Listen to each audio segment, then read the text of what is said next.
The Biden-Harris administration has forced DEI initiatives into nearly every agency and program within the federal government. DEI initiatives destroy morale, decrease recruitment, and potentially violate federal law. These initiatives spread divisive and exclusive ideologies in our federal government workplaces, and taxpayers are left footing the bill. For these reasons, I support the Dismantle DEI Act. H.R. 8706 aims to repeal the federal DEI programs across the federal government. This bill prohibits funding for such programs and creates a new Civil Rights Act protection against requiring individuals to participate in such programs. The bill will lend legislative support to the incoming Trump administration's efforts to eradicate the Biden-Harris administration's entrenchment of leftist DEI policies in the executive branch. I urge my colleagues to support this necessary bill. I now recognize the ranking member for his statement on the bill. Thank you very much, Mr. Chairman, for recognizing me. I strongly oppose the so-called Dismantle DEI Act of 2024, and I confess that I'm really baffled as to where it's coming from or what it means. It directly overturns 5 or 6 different executive orders by President Biden.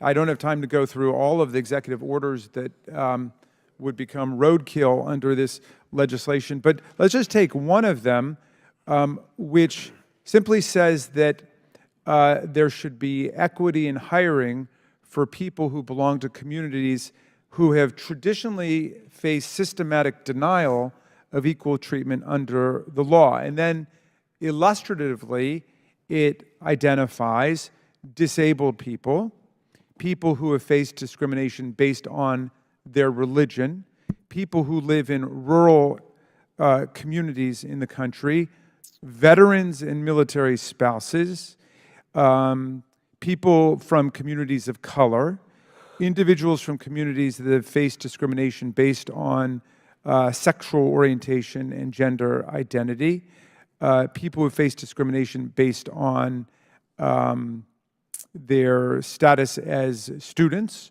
or not students, people who have limited English proficiency, and pregnant women, as well as people who face discrimination based on older age. Now look, the Biden-Harris administration, as you say, has made it a priority to bring in more veterans, military spouses, people living in rural communities, people who are parents, older Americans, people who have faced discrimination, and so on. That's because we're a lot stronger when we include everybody. That's what I understand these efforts are all about. A federal workforce that actually reflects the diversity of our country makes us stronger. And the largest employer in the United States has a responsibility to lead the way and to model what it means to be open to everybody. We know of our history where lots of the groups that I just mentioned were by law or by custom or simply by discrimination excluded from participation in the federal workforce. And we know that that's been true of African Americans. We know it's been true of Asian Americans. We know it's been true of Hispanic Americans.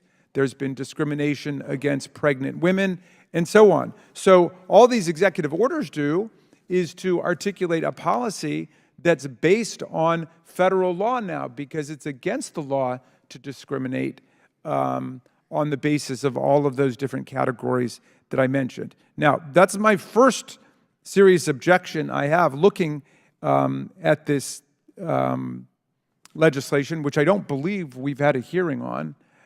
Please correct me if I'm wrong, but I don't think there's been a hearing on it. Here's my second major problem with it. It not only says we're going to dismantle any effort that's taking place in every agency and department of the federal government to make sure that hiring is taking place consistent with American law and American values. But then it says anybody who was working in one of those offices suddenly becomes ineligible to be rehired or reassigned anywhere else in the federal government. I've never seen something like that. I mean, but, you know, we can have the policy debate about whether or not it's, you know, good to have an HR effort that opens the doors to everybody and consciously tries to do that. But if you decide that you want to do a U-turn on what the Biden-Harris administration has done, I just don't see how you can turn it into a permanent scarlet letter for people who were assigned to those offices or who went to work in those offices to never get a job again in the federal government. I mean, that's remarkable. That comes very close to being a bill of attainder in the Constitution. I know a bill of attainder applies only to affixing a criminal stigma or penalty to someone. This affixes a professional stigma or penalty, a real scarlet letter to somebody who's just been doing their job. They might have been doing a great job at it, but suddenly we're declaring them a pariah, someone who is in exile from the federal workforce that they may have given 5, 10, 15, 18, 20 years to. That just makes no sense, and I would love to have somebody explain the logic of doing that. You know, imagine a veteran, say who's a doctor, I know someone who's a doctor, who then, in the VA, who then goes to work in a diversity office to make sure that the VA is hiring diverse members from the field of veterans in the country. Well, now we're saying we're going to close down your office, we're going to shut down your operation, we're going to send the message that all efforts towards diversity and inclusion stop, and then we're going to say you can't go back to be a doctor at the VA hospital, or you can't get a job even in another agency or department. You can't go work at the transportation department. You can't go work at HHS. And that, to me, reflects the sloppiness and the recklessness of this legislation, which is an attempt to take an absolute sledgehammer to efforts across the entire federal government to promote what I think is an essential American value, which is making sure that the federal government itself be open to people from every walk of life and every American community. And with that, I will yield back to you, Mr. Chairman. I ask unanimous consent to enter the following letter of support for the bill, letter from Heritage Action in support of the Cloud bill. I now recognize the sponsor of the bill, Mr. Cloud from Texas. Thank you, Mr. Chairman. Diversity, equity, inclusion are three words that don't necessarily mean what we think they mean. And in spite of the altruistic motives of some of the purveyors of it, diversity, equity, inclusion, as it's been initiated in our federal government as an ideology, seeks to categorize individuals based on their immutable characteristics. It is a rejection of the principles that people should be judged on the content of their character and their individual achievement rather than their sex, race, national origin, or ethnicity. DEI is a huge step backwards for our country. It has taken generations, not to mention a civil war, a civil rights movement, to move past a stain on our nation's history. But we have made tremendous progress. But to codify discrimination in an effort to remove discrimination is a woeful initiative and would undo generations of progress we have made as a nation on this. Every tear, every drop of blood, the sweat of our founders, our forefathers that have fallen would be in vain for us to continue and to reverse the path that we have. True justice is blind. It should not consider race or sex. And it's the duty of us as lawmakers to write just laws, and it's the duty of the executive branch to be just in administering them without deference to race, creed, religion. Yet the Biden administration has pushed through DEI initiatives into every policy and government department. What this bill seeks to do is really three things. It seeks to close the DEI offices that have been set up in virtually every single agency. And as well, this federal government has pushed these policies and sort of force-fed them on the American population by requiring that anyone who does business with the federal government, contractors, also have to adhere to these DEI policies, as well as the grant writing process. So this would write what may be a well-intended policy, but has done great harm to our country. It's been very divisive. A new report from Do No Harm counted 500 DEI actions that the Biden administration took place or planned to take. DEI ideology simply does not work and only serves to divide our country. DEI ideology also results in absurd government-funded programs and has been a complete waste of taxpayer dollars and is dangerous, as sometimes people who do not have the competencies to carry out the job are placed in jobs for DEI reasons. It is time for us to unwind this bureaucratic initiative and to restore a functioning government that does not give preference to race, sex, or any of these characteristics. Thank you, Chairman. Would the gentleman yield for And a I yield question? back. Would the author yield for one question? Sure. Well, I'm just curious if you would explain the meaning and import of the provision that would make someone who works in one of those offices ineligible for rehiring or reassignment in a federal department or hiring somewhere else. They could reapply for another office. What we are not going to do is take an office that has been stood up for the purposes of DEI and mandate that the federal government has to somehow find a place for people who have, if they are there as and their credentials are to be a DEI officer, we do not have to find a way to place them somewhere else. These were initiatives that were placed by the federal government and or by the executive actions of the president, and they need to be pushed back on. Thank you, Okay. Chairman. I yield back. If I could I just pursue that for 1 second? Okay, I yield it back to the chair. Thank you. Yields back. Do any other members seek recognition? Ms. Stansberry from New Mexico. All right. Well, thank you, Mr. Chairman and Ranking Member, and to the gentleman for bringing this bill before this markup here today. I will have an amendment on the bill later on in the debate, but, you know, as I say often in this committee, I'm a former federal employee. I used to work at OMB. One of OMB's jobs is to help manage the federal workforce. They work very closely with OPM, and we deal a lot with, you know, the regulations and the legal system around federal employment. And I really want to emphasize the comments that were made by the ranking member about how unusual this bill is. You know, we just had a letter introduced into the record from the Heritage Foundation that is supporting this bill because of misguided efforts to essentially stoke segregation, division, and create a victim-oppressor narrative, essentially, is what this letter of support says.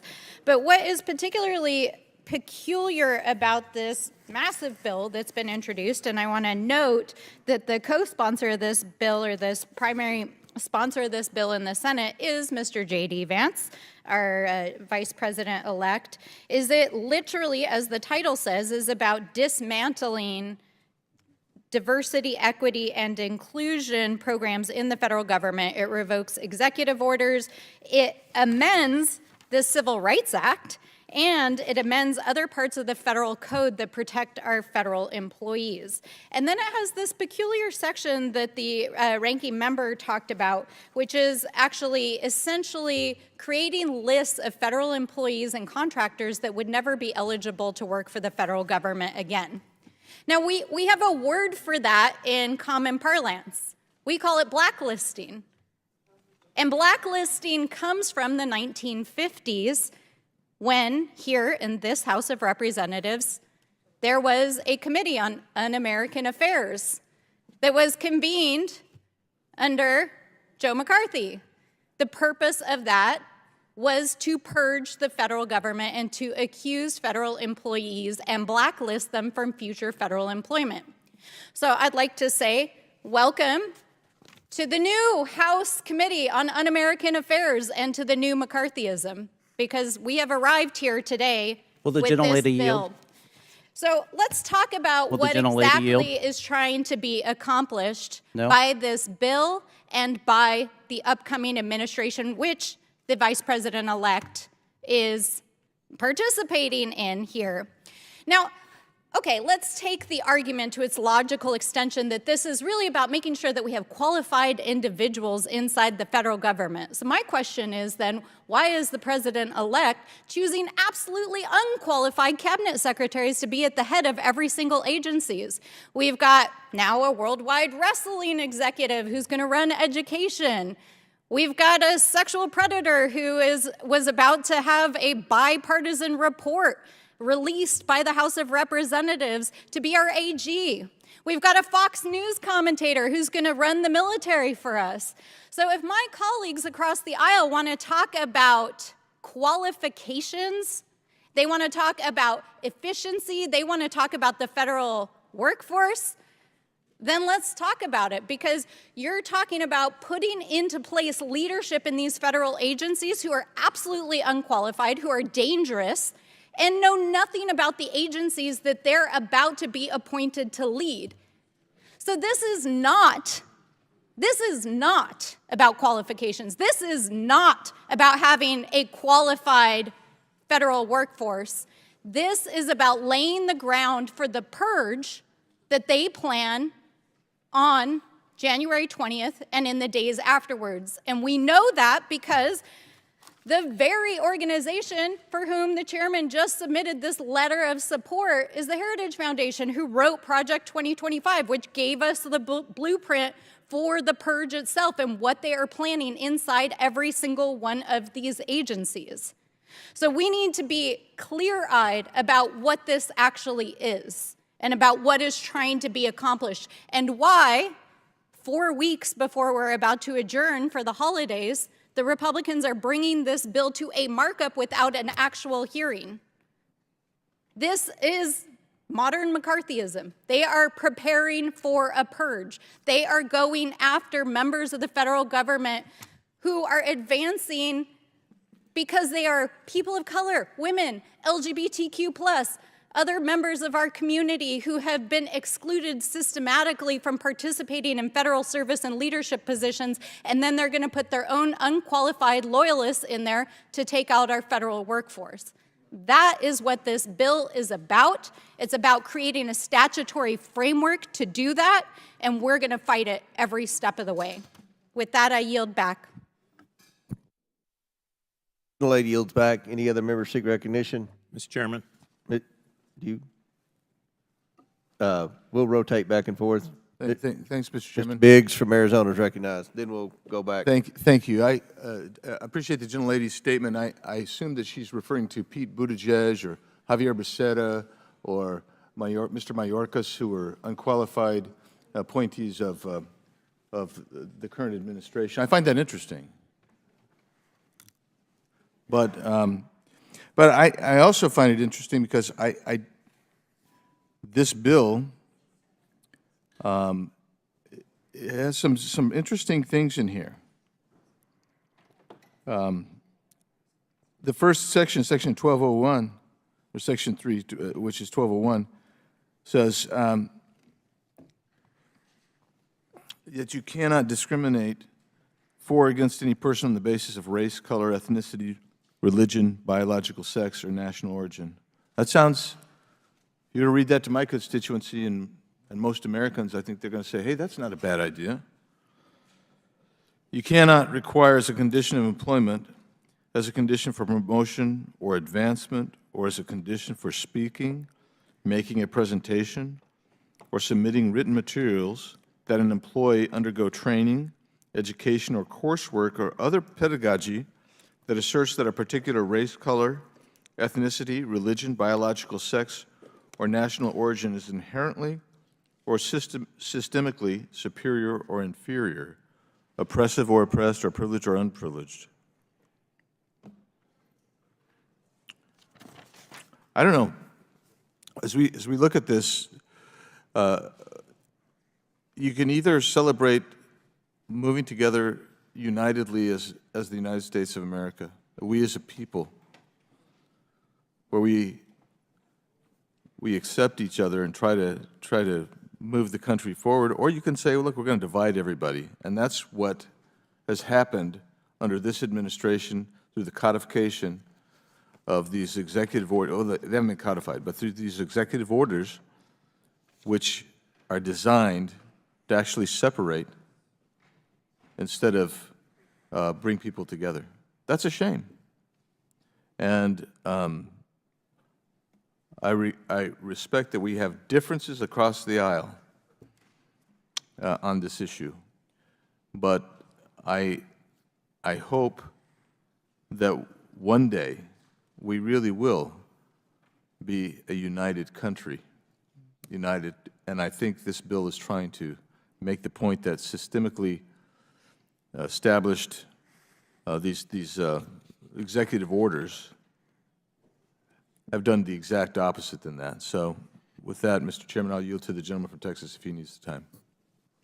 Thank you. There was an insinuation that this is McCarthyism, that it creates some sort of list. I would challenge the questioner to find that in the bill text. It is simply not there. The bill says that, and I will quote, that the head of a federal agency that closes or terminates or winds up a program or office under the paragraph shall undertake an appropriate reduction of force.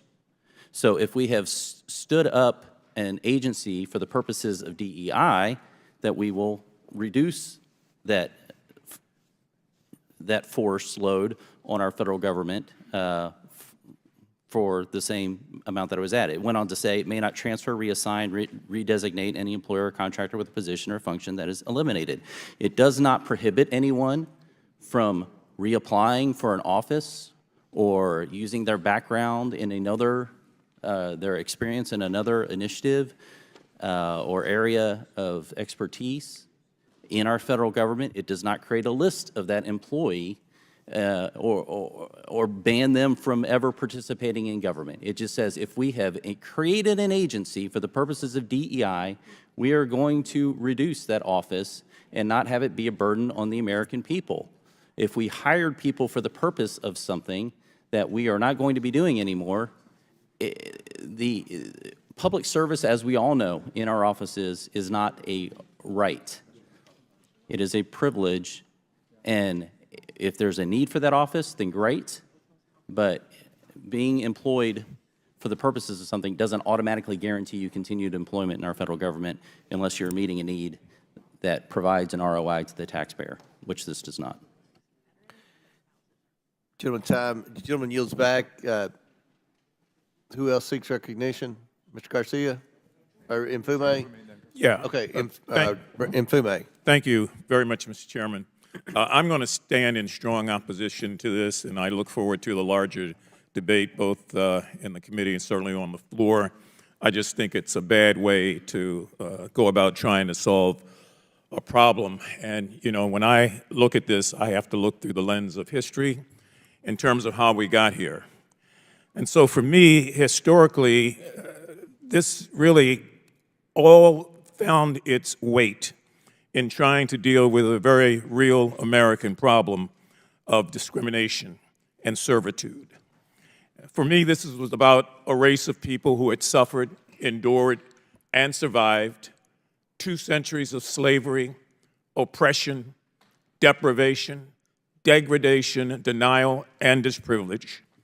And so the culmination of the act of Congress on July 2nd, 1964, with President Johnson, was to put in place, once and for all, the gateway to that opportunity. And so that has put us on a course of evolution. This initially was about Black Americans. That umbrella opened over the years, and it went on to include other defected or affected groups, Latinos, the disabled, gay Americans, and I could go on and on and on. If this is all about President Biden's executive order, then I would strongly suggest that it ought to be a executive order that countermands that goes against it, if that's the goal you're trying to get to. However, stepping and wading into this as the Congress to now amend that 1964 Civil Rights Act sends the wrong message, whether intended or not, to most affected groups. And I can tell you it definitely sends the wrong message to black people in this country. I don't think that this is going to cure a situation that, quite frankly, has yet to be proven to me that it exists. And so if we follow the mandates of Project 2025, and if we are reducing force, threatening federal employees by changing Schedule F requirements, doing other things that put us on a slippery slope, I don't want to be a part of that. I really don't. And so I will fight this, and I will ask other members of this committee to fight it. Let the incoming administration do what it wants to do on this, but don't pull the United States Congress in to amending the 1964 Civil Rights Act in a way where all of these communities are going to be severely affected down the road. I just think it's bad policy. I don't believe it's insightful, and we're going to debate this over and over and over again because I don't think that too many minds on this side of the aisle are ever going to be changed. There are too many people who are the great-grandchildren and great-great-grandchildren of a system that worked against them to now see this effort, and I'm not impugning the gentleman's integrity by any means. I just think that this is the wrong way to go about doing it. I stand opposed, and I yield back. Would the gentleman yield? Yes. Thank you, Mr. Mfume, and thank you for your eloquent statement of purpose, which I think describes how we all feel on the Oversight Committee. This is a very sweeping attack on the progress that we've been making as a country to leave behind the legacy of racism and sexism, discrimination against veterans, discrimination against the disabled, discrimination against pregnant women, and so on. I want to say that to the distinguished gentleman whose bill it is, I appreciate the clarification that this is not an attempt to keep people who work in such offices ever from being rehired again. So that's a step forward. But I hope he understands that he is treating people who work in these offices completely differently from everybody else in the federal government, because right now we have several regulations and laws, including one that applies specifically to veterans. So that's the one in my mind. And let me tell you what it says. If a veteran's working for the federal government and the office closes that the person is in, then they have the ability to be reassigned to another office if they're qualified for the job, and if obviously the job has got to be legal. You're making jobs like that exist in a DEI office illegal now. So, but if there's another lawful position open, these people would not be able to be reassigned to them or be put into them simply because they had worked on diversity before. And that strikes me as a very radical statement, and I don't know anything like it in the civil service or the personnel law. And thank you for yielding, Mr. Mfume. I yield Thank back. you, and reclaiming my time. Mr. Chairman, I've got 3 unanimous consent requests for submission into the record. An official statement from the American Federation of Government Employees, of the AFL-CIO, an official statement from Mark Morial, the President and CEO of the nation's National Urban League, and an official statement of the Human Rights Campaign, all in stark opposition to the bill. Without objection, so ordered. Who else seeks recognition on the Mr. bill? Chairman. Is it, who, I can't even remember. Okay, Mr. Garcia. Thank you, Mr. Chairman. I'll get him next. I do agree with the comments that have been said from House Democrats on the committee. I wanted to say a few things. I think we all want our agencies to serve the American people as efficiently as possible. We want to make sure that our federal employees are the most qualified and dedicated people to our country and our government.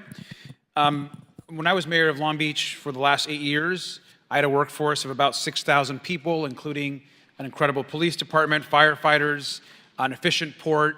And one thing that I'll tell you that folks in my community value about working in our city was that they were working with diverse personalities, diverse people, folks that they learned from, that they made their work better, and vice versa. And so we know that inclusive workplaces actually also retain and are ways to recruit top talent. And so this type of actions and this bill does exactly the opposite of that. And in fact, I believe we will recruit less qualified individuals when you start removing incentives for diversity and for creativity in the workplace. And clearly this bill has nothing to do with good government. There's no common sense.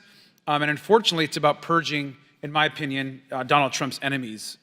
Now, if the majority wants to make sure that our government runs more efficiently, they should start, and certainly the president-elect should start by actually appointing qualified people to run these government agencies. I mean, the nominees so far has been quite embarrassing as we've heard them from the president-elect. And you have a Fox News personality for defense secretary. You have RFK Jr., who doesn't believe in vaccines, for Health and Human Services. You have Tulsi Gabbard, who has praised dictators and essentially, in my opinion, is a Russian propagandist for for our intelligence services. You have Matt Gaetz, who has been accused credibly of sexual misconduct and a bunch of other horrific actions. These are the people, by the way, who the incoming administration would actually bypass security clearances, FBI tests, yet many of these same managers that are in these current agencies are required to take those same exact tests and exams.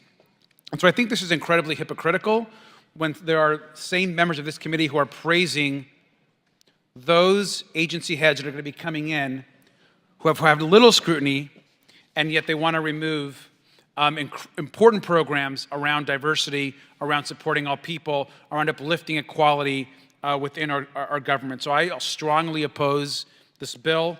I think this is moving us completely backwards and quite frankly violates a lot of the progress that we've made in the civil rights era. And so with that, Mr. Chairman and our ranking member, I yield back.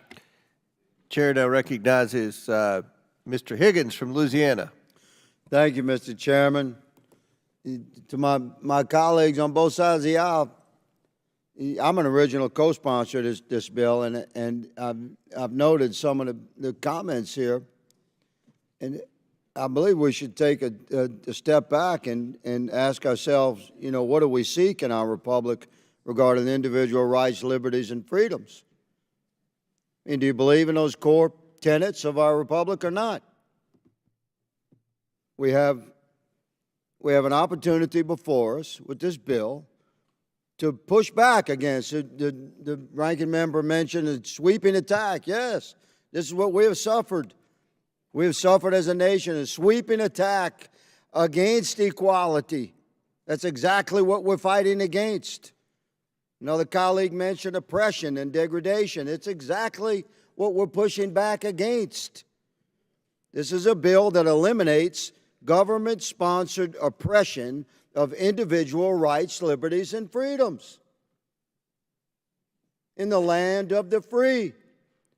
Freedom of opportunity, not result. And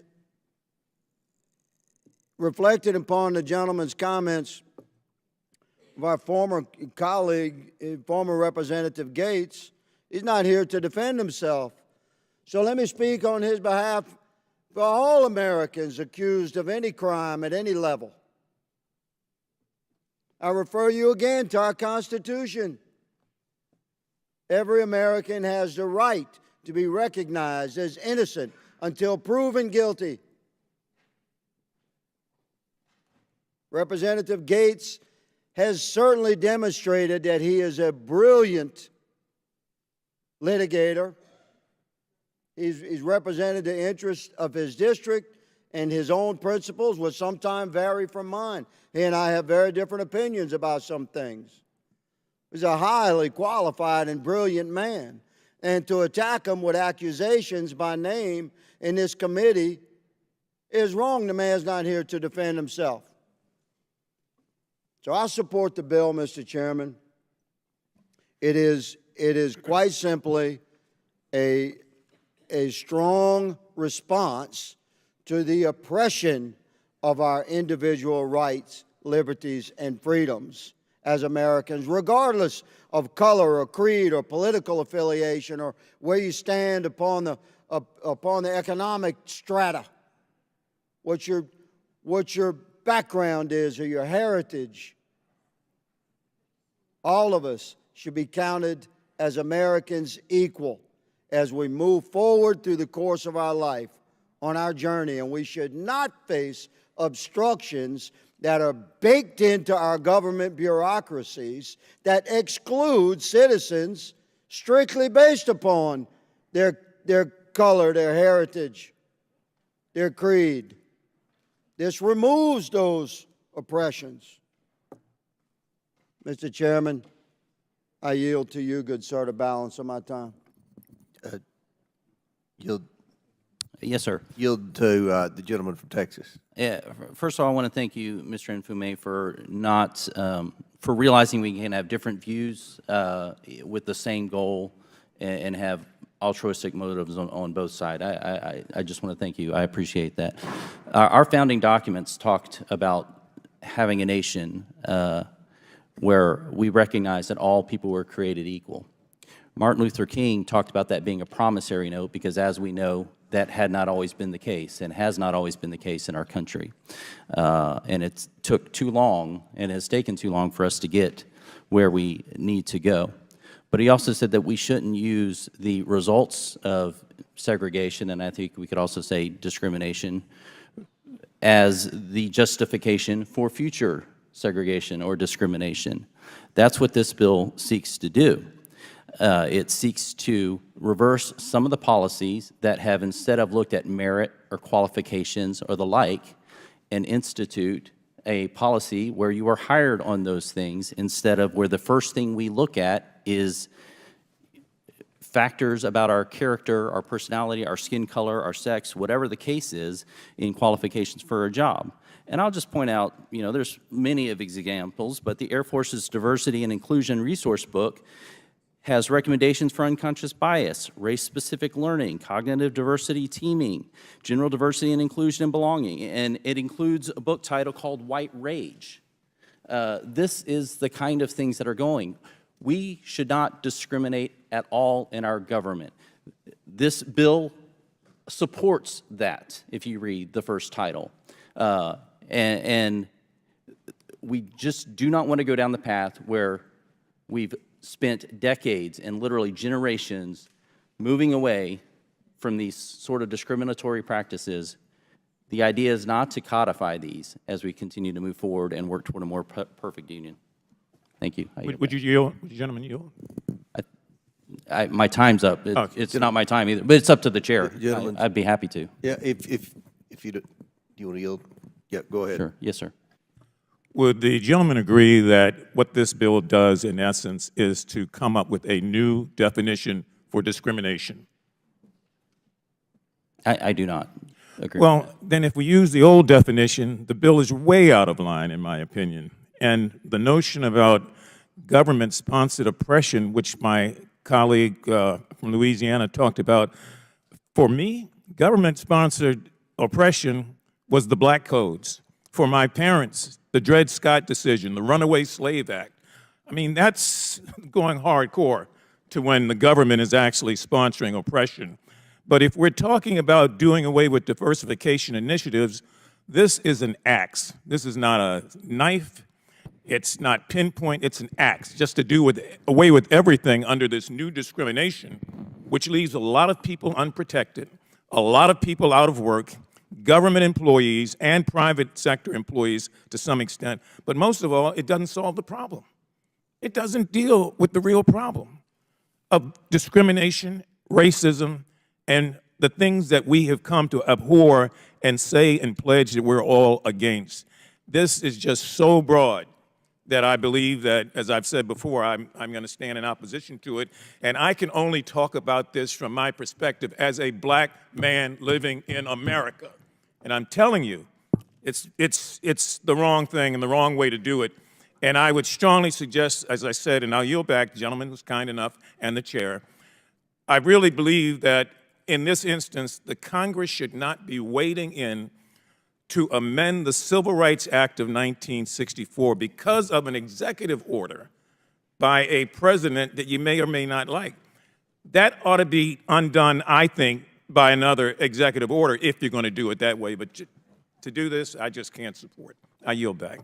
Gentleman's time expired. Any other members seek recognition? Ms. Lee? Yeah, Ms. Lee, you're recognized. Thank you. Thank you, Mr. Chair. I'm not in favor of the Dismantle Diversity, Equity, Inclusion Act, or what it maybe would more aptly be called the dismantling any semblance of support or opportunity for certain American acts. We know who those Americans are, Americans who have not enjoyed centuries of unfair advantages by keeping others enslaved or segregated or disenfranchised or incarcerated or redlined or gerrymandered or excluded by law. Americans who've lived with disabilities or had their relationships criminalized or their gender expression demonized. If we're being honest here, this bill, which will wipe out every diversity, equity, and inclusion program in our federal agencies, plus those who contract with us, plus those who receive grant money, plus our schools, is nothing new. This is just the final piece of a decades-long obsession with targeting and dismantling anything that might give marginalized people a fair shot, including DEI programs, which honestly started the second the Civil Rights Act passed. Policies like affirmative action and diversity, equity, inclusion are the closest things we've had to the mythical bootstraps that some of my colleagues insist historically and currently harmed communities need to pick themselves up by. After centuries of efforts to keep us out of schools and universities, from jobs and elected office, Republicans targeting these policies are no accident. Why do predominantly conservative white men believe that the success of a black person or the opportunity or access of a black person is an existential threat to them? DEI is not given any unfair advantage that society itself does not already confer on certain Americans. It merely exists to ensure that all other people, that women, minoritized folks, queer folks, disabled folks, have the same opportunities to succeed and thrive in our workforce and our schools as people who have not had those opportunities systematically and legally stripped from them do. Is our country not greater when all of us have opportunities to succeed and contribute and survive? Our success and our survival as a nation is bound together. Diversity, equity, and inclusion programs only exist to band-aid over decades, hell, centuries of discrimination against people's skin color, their religion, disabilities, gender, or sexual orientations, you name it. Contrary to Republican conjecture, remedying past discrimination is not, in turn, a discrimination. And we're not going to sit here and pretend racism is over just because one black person on the Supreme Court agreed that it should be. What DEI does not do is give some kind of magical pass to better jobs, like some of our colleagues are implying. That middle word, equity, does not mean more than or better than. It means treating people fairly and impartially. It means working to fix generational and systemic discrimination to the betterment of all of us and all of our institutions. But instead, Republicans are trying to bastardize the term DEI to be a slur. When Justice Ketanji Brown Jackson was up for confirmation and when Vice President Harris was added to the ticket, they called them DEI hires. They want you to believe that a Harvard graduate with over 20 years of experience, who happens to be a black woman, is not qualified, but a Fox News personality is qualified to run the Department of Defense, and the WWE executive is qualified to run the Department of Education. Let's be real. There is an attempt to create a direct correlation between our race, being a black person, and our qualifications. So much as to say that there is no way to be a black woman. There is no resume that a black person could have that would qualify them unless that black person is a Republican, and there is a quota there.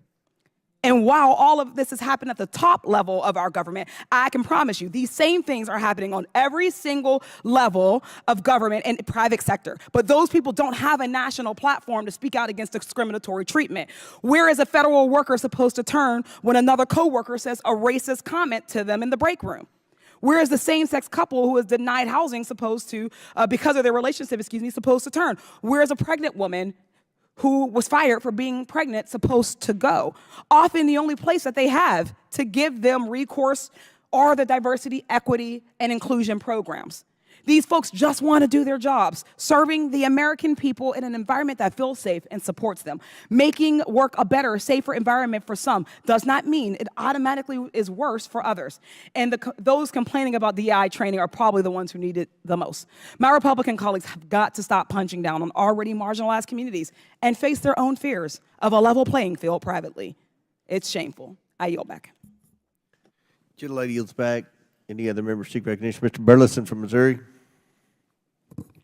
Thank you, Mr. Chairman. We just left this room last night listening to a FEMA director who was apologizing for the failures of her agency, an agency that, by the way, made its top priority and its focus and mission on diversity, equity, and inclusion. You would think that their mission and goal should be on providing aid and support to the American people in times of disasters.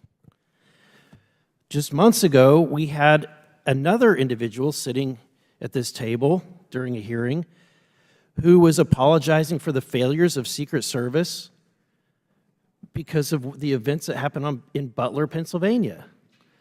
A same agency who made it their number one priority not to protect key individuals. It's not their number one priority. The number one priority is diversity, equity, and inclusion.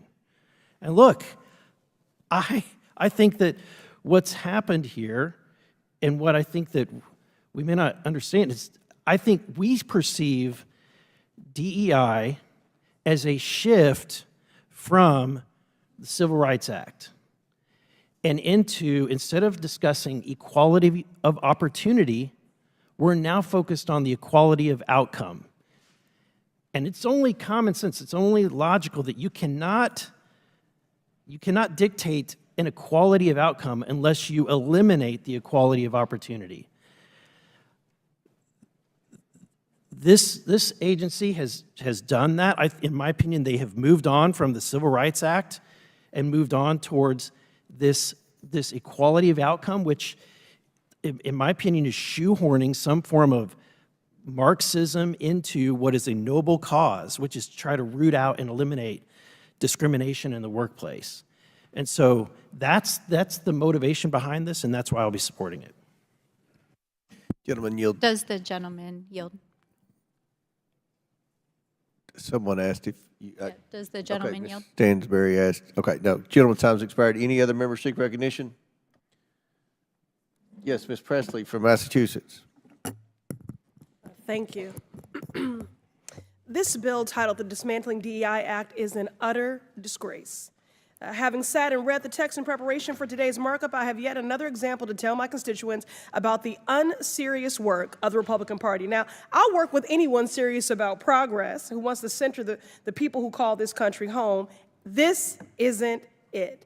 The Committee on Oversight has the broadest jurisdiction in the entire House of Representatives to investigate any topic it chooses, but we are debating legislation that denies the sky is blue, water is wet, and racism is real. The major provision of the bill says to ban anything that acknowledges racism. And a few pages later in the exact same bill, there are multiple provisions discussing the presence of racism. This Republican approach is as predictable as it is nonsensical. On one hand, they're saying that racism does not exist. On the other hand, they are saying there is rampant reverse racism. Well, how do you reverse something that never existed in the first place? Riddle me that. While this Republican policy may have a new name, it's the same old tired game. Look, y'all are entitled to your opinions, but not a denial of the facts. Do you all know your history? Do you know American history? The original Constitution counted enslaved individuals as 3/5 of a person. During World War II, the federal government forcibly relocated and incarcerated 110,000 Japanese Americans. The FHA practiced redlining in the 1930s and 60s to deny mortgages to Black Americans, which is why we have a racial wealth gap today.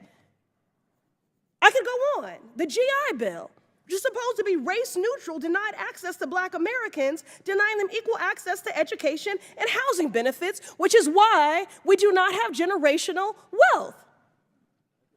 Don't talk to me about merit when those Black servicemen fought for our freedoms. And I'd also just like to take a personal note of privilege to say, please keep Dr. Martin Luther King Jr.'s name out of your mouths. Yes. Your perversion of his words and his mission when his children have asked you to stop invoking his name and perverting his work when he was a proud and unapologetic black man fighting for equality for black Americans and all marginalized people. So you all are entitled to your opinions, but not a denial of the facts. But I'm not surprised that you would deny American history. What I am, though, is committed. Committed to speaking truth to power, committed to standing up for marginalized communities and vulnerable people, committed to ensuring that everyone has equal opportunity to buy a house, to work a job, to pursue higher education, and to live in a society that is fair and just. A colleague across the aisle invoked the phrase of, we must do everything to stop government-sponsored oppression. Well, I've just enumerated numerous examples, which is exactly why we have legislation and an executive order to reverse this harm. And that is why I'm committed to opposing this bill and urge my colleagues to do the same. Gentlelady yields back. We'll go back. We'll rotate sides. Chair recognizes Mr. Perry from Pennsylvania, then we'll recognize Talib after that. Thank you, Mr. Chairman. I yield my time, such time as he may consume, to the gentleman from Louisiana, Mr. Higgins. I Chair thank my recognizes Mr. colleague, and I appreciate my Democrat colleague for exemplifying exactly the kind of oppression of freedoms that we're referencing. How about we'll quote whoever we want to quote? How about that's my First Amendment right? That's exactly the kind of baked-in oppression. Like, how dare a white Republican quote Martin Luther King? We actually had a congressman say that just now in this committee. Well, thank you, good lady, for once again exemplifying the type of oppression that we stand against. You know I'm right. You know I'm right. Order. Mr. Higgins has the floor. And we will quote who we please to quote. A disgrace. And we will continue to speak freely because now I'm a veteran. That's the country that I serve. That's the Constitution I swore an allegiance to. And that oath has no expiration date. I will fight for it with my last life's blood. For my right to speak freely and yours, good lady. You will never hear me saying, how dare you quote anybody you please to quote. And that exemplifies, America, precisely the type of institutional oppression that my colleague, Mr. Cloud's bill, for which I'm an original co-sponsor, hopes to push back against.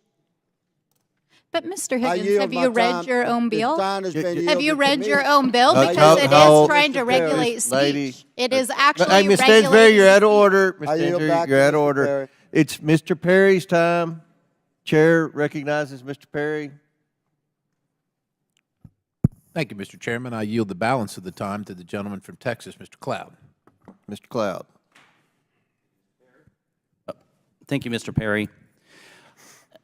I'll just say, I think this is what makes progress hard on this front. The idea that we can't have a conversation on government policies that have been put in place. My intent, in my opening remarks, I acknowledged many of the things that have been talked about, the stain on our nation's history that we have in some ways moved past, but there will continue to be work to be done. It's sad and sickening that in a fallen world, in a nation as diverse as ours, and we are one of the most diverse nations in the world, there still remain people who cling to old, racist, ignorant ideologies. My concern is that the way this has been implemented into many of the agencies in our federal government, this has been listed as the #1 agenda in agencies that are supposed to be doing other things. Yesterday, Mr. Burleson mentioned FEMA. And one of the things is they're trying to weigh someone's religion and how they give out aid. That's crazy. That kind of stuff shouldn't be happening in the United States of America. There's research that's gone into this. Journalist and researcher Jesse Singal wrote in the New York Times that there's very little evidence that many of the initiatives work. The specific type of diversity training that is currently in vogue, mandatory training that blames dominant groups for DEI problems, may well have a net negative effect on the outcome managers claim to care about. Forbes senior editor Jenna McGregor wrote, compulsory diversity training aimed at people's biases or preventing discrimination behavior appears to actually do more harm than good. I did not benign the intents or the motivations in these policies, but what we are finding and what businesses are finding now, a number of them have implemented these policies and realizing they're not working. They're not accomplishing the desired ends for us to continue to move toward a more perfect union. And that's why we're seeing a retraction from them. My concern is getting our federal government to a place where race and sexism and all these things are not the first thing we look at in our hiring, in our grant writing, in our contracting. I think it would make us a better country. Gentlemen, time's expired. Chair now recognizes Ms. Tlaib from Michigan. Thank you so much, Mr. Chairman. You know, I sometimes remind people I grew up in the most beautiful, blackest city in the country, the city of Detroit, because I need you to understand sometimes your lens becomes different when you're in a community just embodied with the constant, I think, struggle of not really, because you will never truly understand what it means to be black in America. Never. You have to acknowledge that. If you don't, I don't think we'll ever be able to pass. You have to know. I believe it in my heart that you do.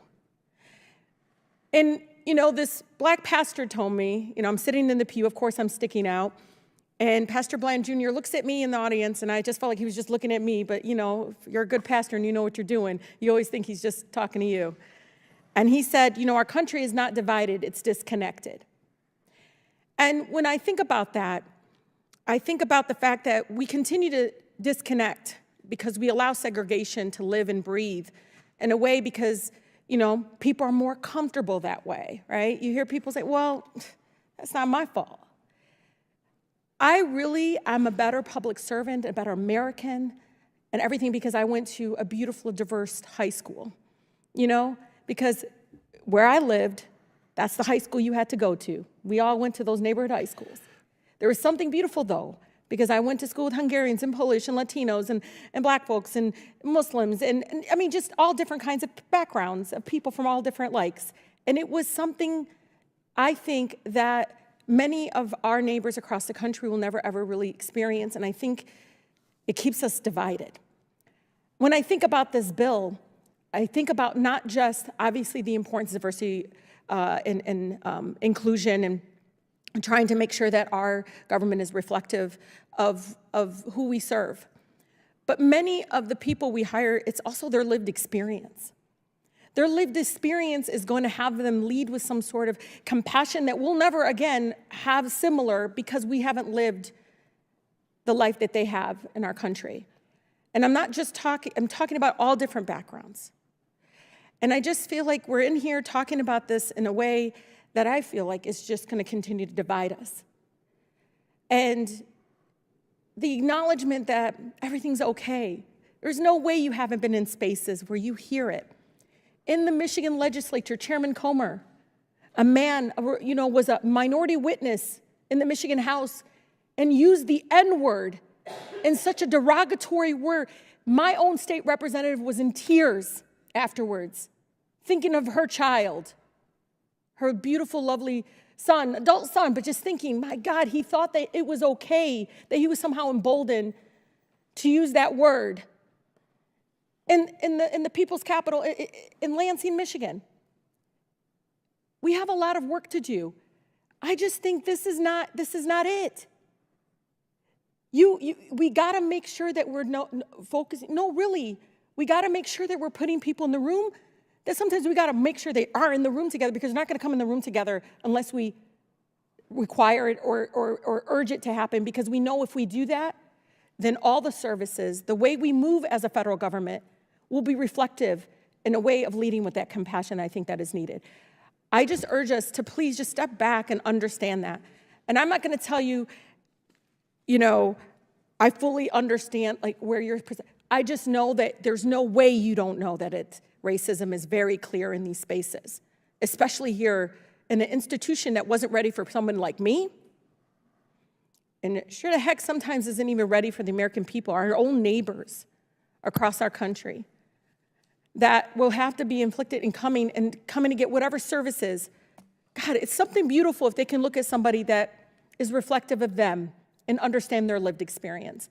And I think we're getting farther away from that. And I know you don't see it, but I'm an attorney. I read this. You're going to allow these protections to fall apart when you do this kind of legislation. You will. It'll allow these protections to fall apart because you're going to allow people to get fired solely because you're dismantling, again, a policy and a process of creating a culture, again, that's reflective of our country. With that, I yield back, Mr. Chairman. I yields back. Any other members seek recognition? Which one do you want, Crockett or Moskowitz? I think Frost and Frost. I'm going by Mr. Raskin. Moskowitz. So recognized. So I really have a question for the sponsor. So I've been sitting and listening and trying to hear your intent and talking about discrimination. But the problem is that argument falls apart on page 6, line 17 through line 20. And in fact, if you're sincere about your intent of the bill, what I would tell you is you should delete those lines. Because actually those lines are actual new discrimination. See, you want to get rid of an office. We may disagree with it, but you can get rid of an office. You want to change policy, we may disagree with the policy you want to change, but here actually, in those lines, you are creating second-class federal employees. You're creating new discrimination, may not transfer discrimination, may not reassign discrimination, may not redesignate any employee discrimination. Those are protections that every other federal employee in every other office in the federal government gets. It's a right and a privilege that they get. But you're going to remove that from these people, not an office. Fine, I disagree with it, but it's an office. Not a policy. Fine, we disagree with it, it's a policy. This is people now. Now you're going to the people. You're saying, because you worked in an office that we don't think should exist, because you worked there, we're going to remove protections that every other federal employee gets, but not you, because we disagree with the office you worked in. That is straight up discrimination. And so listen, if you're serious about wanting to change the office and the policy, you should remove those lines, because the entire argument falls apart when you want to treat the people who work there completely different than anybody else. And I'm happy to yield the rest of my time to the ranking member. Thank you so much, Mr. Moskowitz, and thanks for that powerful statement. That was the thing that jumped out at me when I first read this. This wasn't just a change in programmatic direction. It was an attempt to strip federal workers who were doing nothing other than their job, as it was defined to them and described to them, of essential civil service protections that occur to everybody who works in the civil service. And again, there's a general regulation that deals with that. There's one specifically for veterans, saying if a veteran is working for an office, say it's one of these offices that closes, that veteran has the opportunity to be reassigned to another job that he or she is qualified for, doing not the same work, but the new work of the new office. And yet, this seems to paste a scarlet letter on them saying, you worked in now the politically incorrect, ideologically disapproved office the reviled DEI office, and now you're going to have less rights than everybody else in the workforce. You'll be fired. And it does sound like from the author, at least they could reapply. I think it would clearly violate equal protection in the First Amendment for them not even to be allowed to reapply. But why would we set up a two-tier system where there are people who work in the federal government and then people who worked in the federal government for DEI? And it does, I think, cast a pall over the whole legislation, which obviously is touching, a lot of nerves. And, Mr. Cloud, I respect, the spirit with which you offer this legislation, and I respect the fact that you are not in denial of what so many of our members want to point out, which is that our history is one that begins, of course, with slavery and the denial of rights of African Americans. In the Dred Scott decision, Chief Justice Taney, unfortunately of Maryland, said that the African American has no rights that the white man is bound to respect. And then even after the Civil War, we fought a whole war to overthrow the system of white supremacy, to emancipate people from slavery. Still, the Supreme Court said in 1896 in Plessy versus Ferguson that it was perfectly okay for government to segregate people according to local racial customs. And we know that that means discrimination and second-class services. So the legislation you offer is part of a long history and goes back to the Civil Rights Act of 1964, the Voting Rights Act of 1965. I'll yield back to you, Mr. Moskowitz. Just for claiming my time. And so I would want the sponsor to answer that question because, look, if Donald Trump were to create a new agency, right, and years later, when we get power back, if we were to eliminate that agency or eliminate that office, but we then said those people who worked in this area of government that we disagreed with, they're going to get less rights and privileges than every other federal employee, you would be jumping up and down that we were treating Trump supporters different.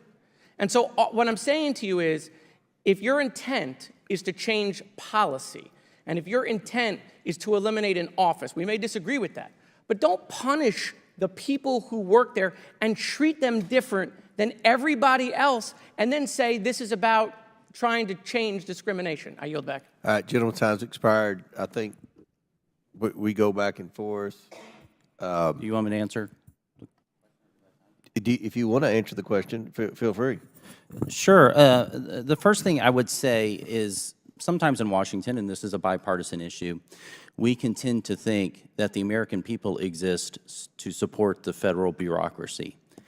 I do not adhere to that belief. I think the bureaucracy exists to serve the American people. Having said that, we do want our federal workforce treated right and properly and justly. I would point out that this legislation does what it upholds the Civil Rights Act. The first title it goes through and virtually says the same definitions about what discrimination is. The reason and the intent behind that is, and I'll give you one example, the Department of Health and Human Services currently has 294 DEI employees costing the federal taxpayer about $38.7 million in taxpayer funds. Now, we can debate whether we think the program or the office has merit. My viewpoint is that for all what the altruistic purposes may have been, as some of the quotes and studies I've read, it's having even an adverse effect at best, or at best it's having a negligent effect and possibly having an adverse effect toward the stated goals. So having said that, I'm thinking, okay, in the example of HHS, we have a $38 million office that is actually having an adverse effect, and that $38 million burden shouldn't be on the American taxpayer. That's how my calculus is working. I did not, Mr. Garcia, I wish he was here because he made the comment that we were trying to get rid of DEI officers because we were going after Mr. Trump's enemies. His words, not mine. I did not view DEI officers as Mr. Trump's enemies. That was a new idea to me, a new concept that apparently he thinks that DEI officers are Mr. Trump's enemy. I think that would be an issue if they were. I didn't think that they were. But having said that, you know, if you wanted to offer an amendment and that would help you get to support of this bill. If you thought that would make the difference, That's the First Amendment coming. That's my amendment. okay. So we can get there. And if it passes, will you vote for it? But I'm definitely voting for the amendment. I'm introducing I mean, for the bill. Oh, well, I'll have to look and see what happens to your bill. There are more amendments coming.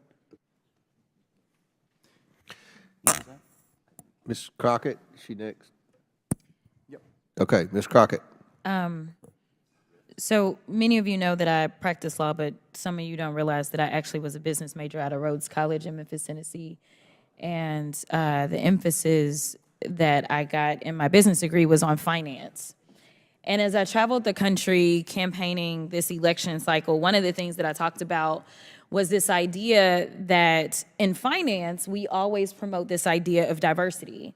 If you know anything about a portfolio, the one thing that you want to do is make sure that it's as diverse as possible, because at times certain stocks will perform better than others, and they will exemplify various strengths and weaknesses. And together, a diverse portfolio is usually what any good finance person would promote. They wouldn't promote that you solely invest in vanilla wafers, believing that that is going to be the strongest portfolio, but instead they may want to add some chocolate cake and some Twinkies into the mix to make sure that we have the best portfolio, because there will be different preferences by different people, and again, there will be different strengths. But as I sit here and I think about what we say and what I'm hearing as it relates to diversity when it comes to anything outside of making money, and to be clear, we are losing GDP every time we try to push back on this idea of diversity, because all of us bring something different to the table. But you consistently said over and over the word oppression, and every time that you said it, it was almost as if I was hearing nails on a chalkboard, because it seems like you don't understand the definition of oppression, and I'd ask you to just refer to Google to help you out. Oppression is the prolonged, cruel, or unjust treatment or control. That is the definition of oppression. And so as I sit here as a Black woman who practiced civil rights, let me tell you, the reason that my colleagues wanted to make sure you understood the same Black history that your side of the aisle wants to delete out of classrooms is because you can then misuse words like oppression. There has been no oppression for the white man in this country. You tell me which white men were dragged out of their homes. You tell me which one of them got dragged all the way across an ocean and told that you are going to go and work. We are going to steal your wives. We are going to rape your wives. That didn't happen. That is oppression. We didn't ask to be here. We're not the same migrants that y'all constantly come up against. We didn't run away from home. We were stolen. So yeah, we are going to sit here and be offended when you want to sit here and act like, and don't let it escape you that it is white men on this side of the aisle telling us, people of color on this side of the aisle, that y'all are the ones being oppressed, that y'all are the ones that are being harmed. That's not the definition of oppression. You tell me the prolonged, cruel, or unjust treatment that you've had, and we can have a conversation. You could start with Exodus. The final thing that I will say on this particular issue, two things. There is an article from The Guardian, and it is a little old. It's from 2021, so I apologize. But it said that back then, just 3 years ago, white men represent 30% of the population, but 62% of office holders. These are the issues that we are constantly looking at and recognizing and trying to say, is this just? I can't even tell you how many white men have served in this chamber, but I can tell you that I am only the 55th Black woman to be elected to Congress. And so when you want to talk about history and pretend as if it was so long ago, it wasn't. Because again, I am just number 55. Finally, when we start to talk about what do these numbers do, as we're trying to say the diversity, equity, and inclusion is the problem, the reality is that when it comes to financial performance, companies with more diverse workforces are more likely to outperform their competitors. Companies in the top quartile for racial diversity are 35% more likely to outperform their peers on profitability. Companies with diverse executive teams are 25% more likely to generate greater profits. Diverse companies earn 2.5 times higher cash flow per employee. Diversity works.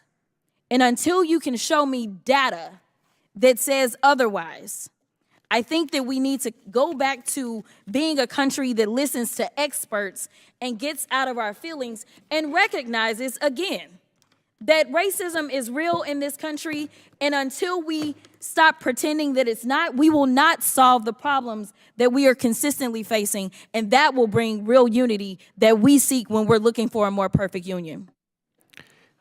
Does any other member seek recognition? Seeing not, or do you, okay. Seeing not, what are we doing? For what purpose does the ranking member seek recognition? I have an amendment at the desk, Mr. Chairman. Reserve a point of order. State your point. I'll reserve a point of order. Oh, okay, yes. The clerk will distribute the amendment to all members.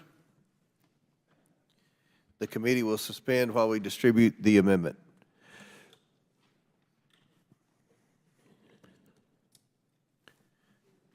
How many amendments do you all have? Is this it? I think there might be 5 or 6. Let me find out. Okay. Like 5.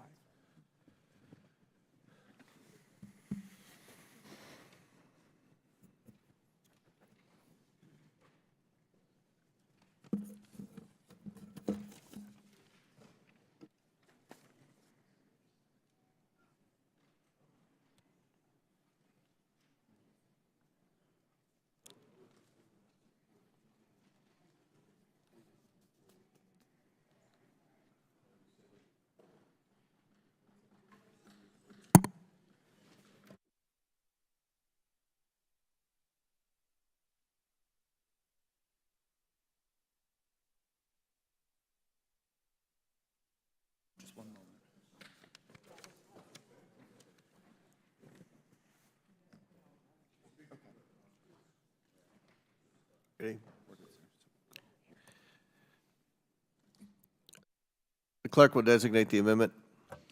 Amendment to the amendment in the nature of a substitute to H.R. 8706 is offered by Mr. Raskin of Maryland. Without objection, the amendment is considered as read. I reserve a point of order. The ranking member is recognized for 5 minutes to explain his amendment. Thank you very much, Mr. Chairman. This has been an edifying, if often heated conversation we're having today, and I think it's actually befitting.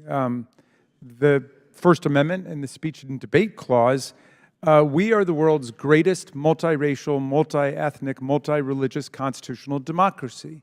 And it's not easy. The far more common destiny for countries with different ethnic and racial groups is one of tribal violence and racial apartheid and ceaseless ethnic conflict. So we're getting there. And we have different approaches to how to do it. Some of our colleagues have somewhat dabbled in the language of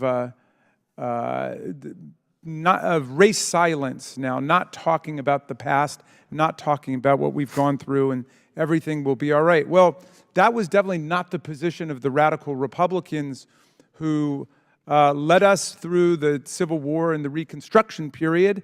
They passed all kinds of race-conscious legislation in the Reconstruction period. They passed the Freedmen's Bureau with the explicit provision of resources for the purposes of transfer to the recently emancipated black population.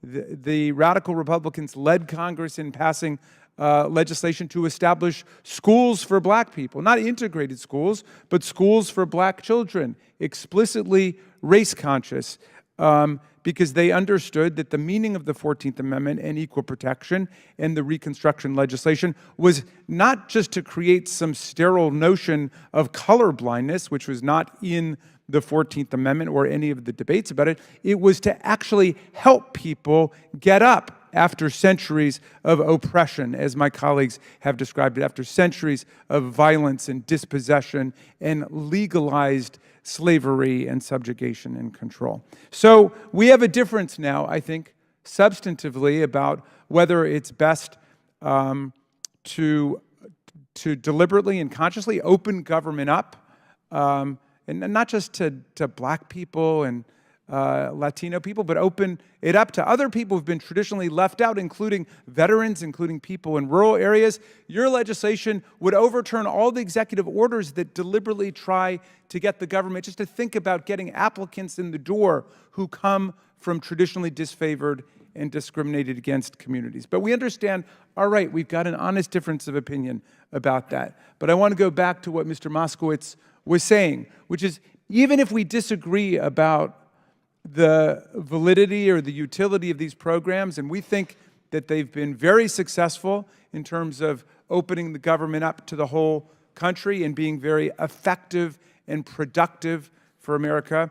But even if we disagree about that, and we're going to change the program, this language is intolerable, which says that people who've worked in those programs have lesser rights than anybody else who's worked for the people of the United States in our federal government. So my amendment would lift the bill's egregious ban on transferring, redesignating, or reassigning employees who work in one of these offices that gets eliminated by the bill. In other words, if we eliminate this language, we treat them like any other federal worker whose job has been eliminated by virtue of federal action. So I think that sends a far better statement about the motivations and the purposes of this legislation, and I think this is one that everybody should be able to agree to.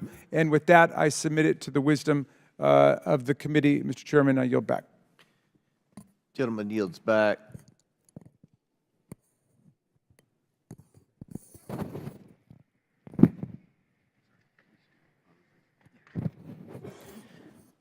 I recognize myself to speak on the amendment. I oppose the amendment. The amendment seeks to increase bloat in the federal workforce. It does this by preventing the dismissal of employees whose offices, functions, and positions are eliminated by the bill. The federal workforce is already massively oversized. We should be doing everything possible to reduce the size of the federal workforce, not to keep it filled with unnecessary employees as the amendment seeks to do. And of course, nothing in the bill precludes the dismissed employees from reapplying for a job elsewhere in the federal government. This was an issue in the presidential race, reducing the size of the federal government. The overall bill eliminates taxpayer funding for federal offices, programs, and grants affiliated with DEI. It's already federal law to discriminate against anyone based on their race. And the president-elect was transparent in saying this is one of the specific areas where they were going to seek to cut waste in the federal government. We cannot continue to spend $1.5 trillion a year more than we take in. And I think that the president-elect was transparent. I feel like this issue was talked about. With all due respect to the Democrat nominee, Ms. Harris, Vice President Harris, there was, I don't know a lot of specific things she was going to do as president. I don't think she articulated very many specific proposals. One of the proposals that President Trump talked about was eliminating all the unnecessary DEI. And we've talked about how many positions have been created over the last 4 years. Instead of fighting for bureaucratic jobs, I believe, you know, I represent a poor area. And obviously there are poor minority districts. We should be fighting for investment, fighting for entrepreneurism, fighting for ways that we can lift up communities that have been impacted by poverty, like many of the communities I represent, many of the communities that are represented by minority members. We can do this. And I think that's what the American people want. The government's not the answer. The private sector is the answer. We need to be more efficient in government, and we are going to be more efficient in government. That is the mandate of the American people. So I oppose the amendment. I support the bill. And now I seek, Mr. Moskowitz, you seek recognition? Thank you, Mr. Chairman. So, listen, I have agreement with my colleagues across the aisle on wanting to shrink bureaucracy, wanting to decrease the size of federal government. That's a valid point. I think DOJ is going to try to do that, right? And you're seeing Democrats come out and support that. Chris Coons did that. Senator Coons did that the other day. What this amendment is saying is it's not allowing the federal government to stay the same size. What we're saying is as you eliminate an office, as you change a policy, if there are jobs available that they can transfer to, just like every other federal employee, then they should be able to do that. What you're doing is that federal employees have certain protections and rights that they get. And what you're saying is the federal employees that worked in this office aren't going to get those rights. All these people aren't going to get to stay, right? They're not all going to get to stay. That's not what this amendment is doing. This amendment isn't saying, okay, yeah, change the policy, eliminate the office, but then let everybody stay somewhere else. That's not what the amendment is doing. What the amendment is doing is saying they have certain protections, certain rights as every other federal employee in every other office. And what you're saying is because you worked there, you're not going to get those protections. I'm telling you, it is very dangerous, and I can guarantee you the favor will be returned, because that's how this place works, right? You didn't like the other day that Trump houses were skipped in FEMA. I agree with you. It was unacceptable. They were specifically given less rights and privileges and available federal help because they supported the president. If Trump creates an office that later gets removed, those people who worked in that office should not get less protection. They shouldn't. But that's what you're now saying. You're now saying where we have political differences and policy differences, if you work in that office of political difference and policy difference, you're not going to be treated like every other federal employee. So it's not about keeping the federal government the same size. Don't mix the message here, because I'm with you on that. But I really think you should take the ranking member's amendment. It really doesn't change your bill. It just doesn't allow a new precedent to be started that we're creating different classes of federal employees. Will the gentleman yield for a brief response? Sure. It's your time, correct? It is. Thank you. I think the gentleman from Florida, Mr. Moskowitz, made valid points earlier. He makes valid points now. And having read the sections and sentence that Mr. Moskowitz has referenced, very specifically on page 6, paragraph 2 says no reassignment.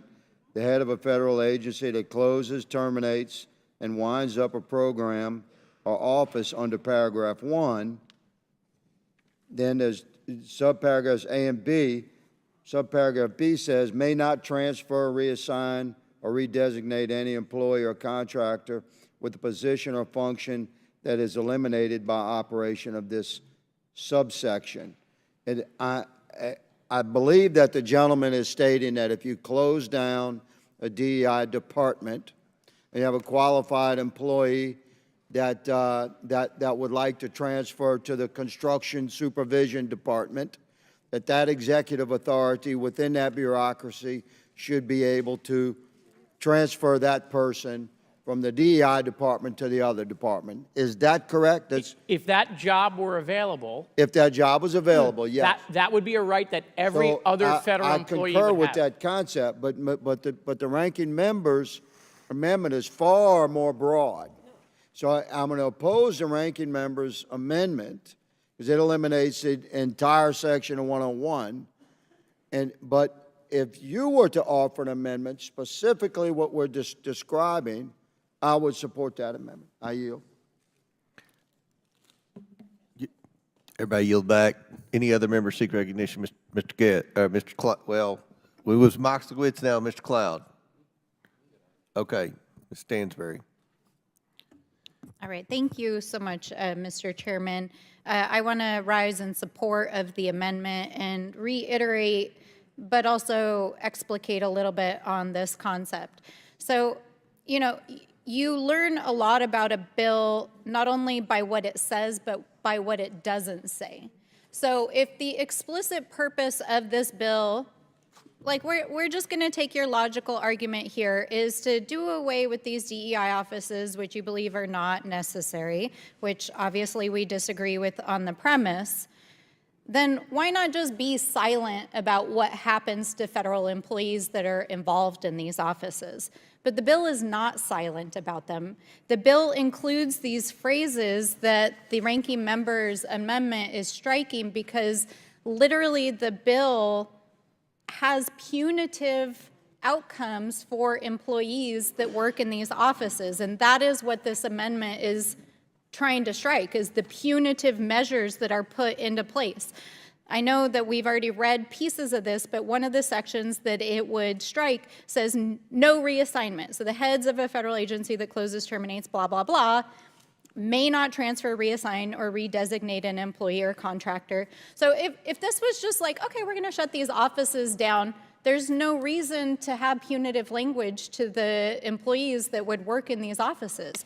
But it doesn't just state it once, it states it twice in the bill.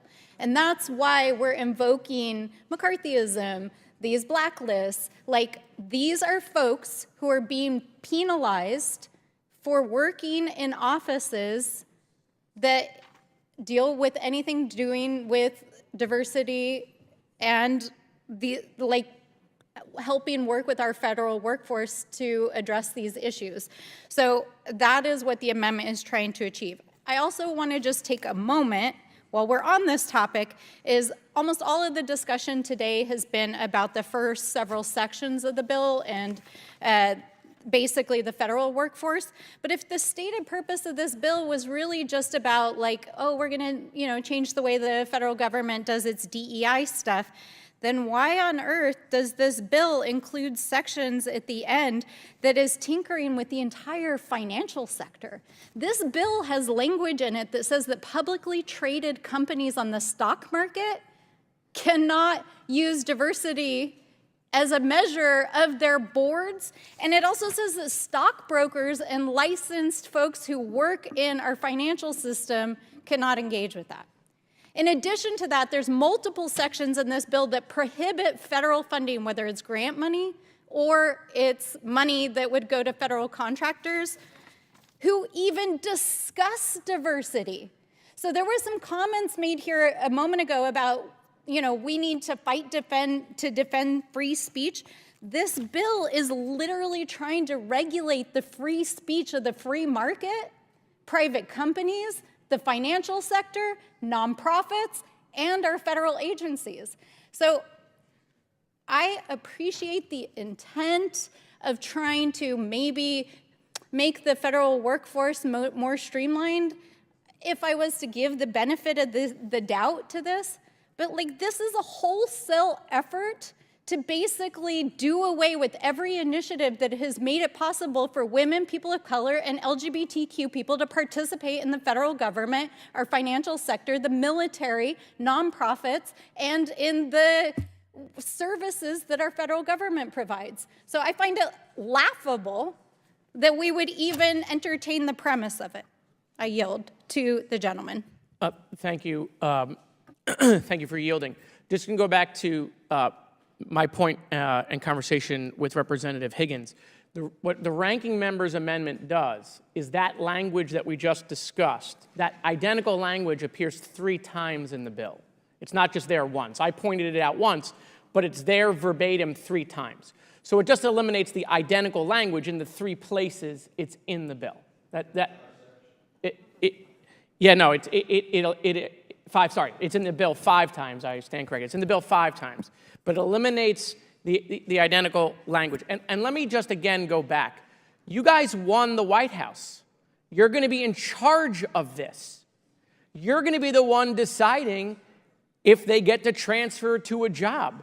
It's going to be Trump people who will get to approve that. All we're saying is don't make them second-class federal employees. Don't create a new subsect of federal-class employee. That's what we're saying to you. Your bill is going to move out of this committee, but this is a weakness in your bill. Any other members seek recognition? I yield back. Yes, Chairman. Mr. Cloud. First of all, I just wanted to thank the ranking member for your kind and generous acknowledgement of history and what Republicans have done in the past to work on this issue.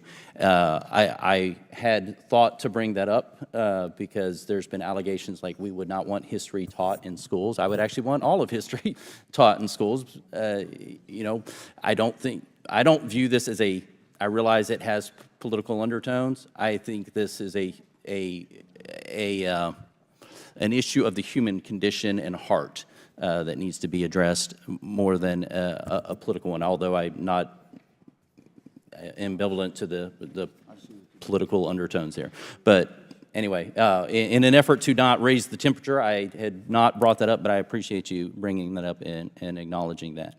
I also appreciate the intent and what you're stating on the federal workforce. I would be happy to work with you on that. I do think that this amendment goes beyond that on the reassignment provision. If this were, for example, to be the last line of this amendment, strike section 502A2, that would be something I could support. But in its current state, and again, we did not get an advance copy of this, so we're dissecting this live, but it seems to also prohibit the reduction in force, which if we have agencies, if we have workforce that, again, are not required by the American people, I don't think that federal workforce should be discriminated because they worked in a certain agency. In the same way, I don't think that the American people who, while I appreciate the federal government, my first allegiance is always going to be to the American people, I don't think the federal or the American people should have to have the burden of hiring and funding someone just for the sake of them getting preference and priority in transferring. So if we could limit it to that, you know, I could accept that, or we could work. I'd be happy to work with you, but in its current state, I would have to oppose the amendment. Would the gentleman yield? Yes, sir. Yeah, but thank you kindly for the offer. I see what you mean about the language about closing and terminating and undertaking appropriate reduction in force. Of course, if that language is gone, still the whole operative meaning of the bill is to close the program and the office. But you know, that's language that could presumably be, you know, preserved or put someplace else. But what we're talking about is just the impact on federal workers who've done nothing wrong other than their jobs, presumably. If they did something wrong, they could be terminated for those reasons. But those people, they're not guaranteed a job, but they should have the same opportunities as other federal workers potentially to be transferred or reassigned to another lawful purpose. What you're creating here with the legislation is a statement that this is no longer a lawful purpose to be engaged in various activities you've enumerated. So I'm happy to work with you on that. I don't think it's necessary to say that the workforce can be reduced because obviously it will be if the program's closed, but no problem there. Happy to yield back. Any other members seek recognition? Seeing none. The question is on the amendment offered by Mr. Raskin from Maryland. All those in favor signify by saying aye. Aye. All those opposed signify by saying no. No.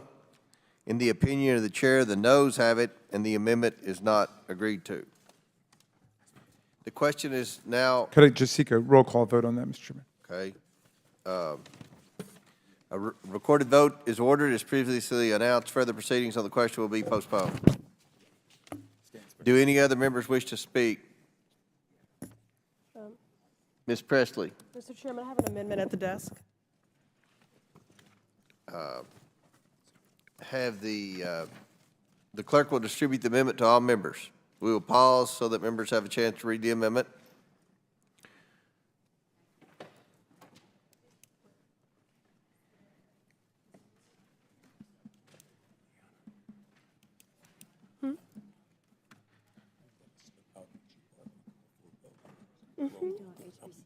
Oh, okay. All right, thank you.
Amendment to the amendment in the nature of a substitute to H.R. 8706, as offered by Ms. Presley of Massachusetts. I reserve a point of order. The gentleman from Arizona reserves a point of order. Without objection, the amendment is considered as read. Ms. Presley from Massachusetts is recognized for 5 minutes.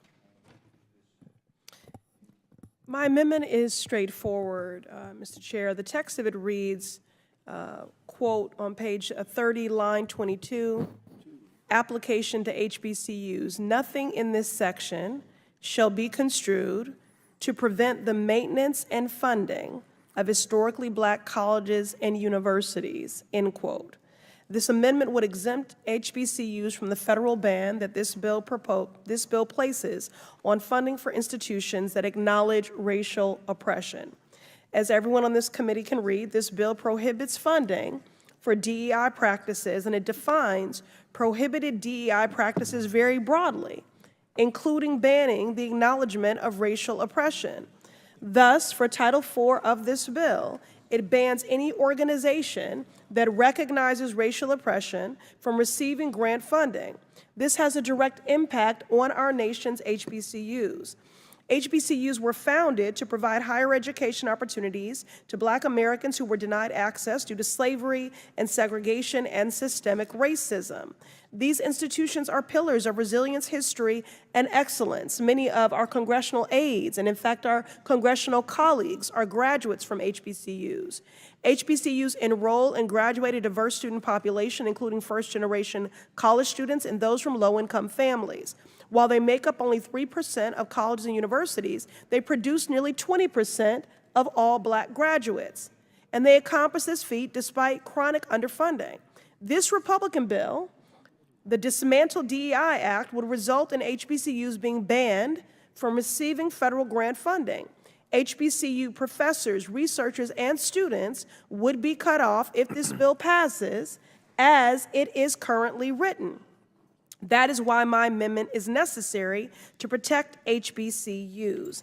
I'd also like to add that some of the oldest HBCUs are in Cheney and Lincoln in Pennsylvania, Wilberforce in Ohio, and UDC right here in the District of Columbia. Each of them was first created before the Civil War and the Emancipation Proclamation. Further, several of my colleagues on both sides of the aisle have HBCUs in their home states, including Chairman Comer and many of those serving on this committee. There are HBCUs in Alabama, Florida, Georgia, Kentucky, Louisiana, Missouri, North Carolina, Ohio, Pennsylvania, South Carolina, Tennessee, and Texas. All stand to be harmed by this legislation. But it's not just the schools who will suffer. It's the professors who teach at them, the students who enroll, the community members who live near them, and the entire country that benefits from HBCU success. Finally, when it comes to our bottom line, HBCUs generate $16.5 billion in direct national impact across the country. If they were a company, they would be placed in the top 50 of Fortune 500 companies when it comes to job creation. And that is why this amendment is necessary to protect our HBCUs, and I urge my colleagues to support them through this amendment. Gentlelady yields back. I yield. I'll recognize myself.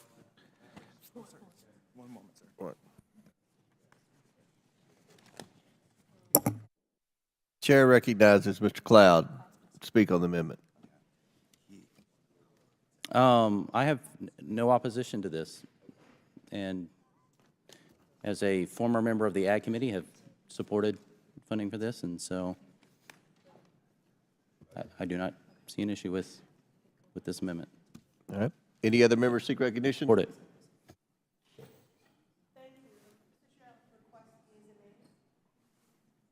You asked.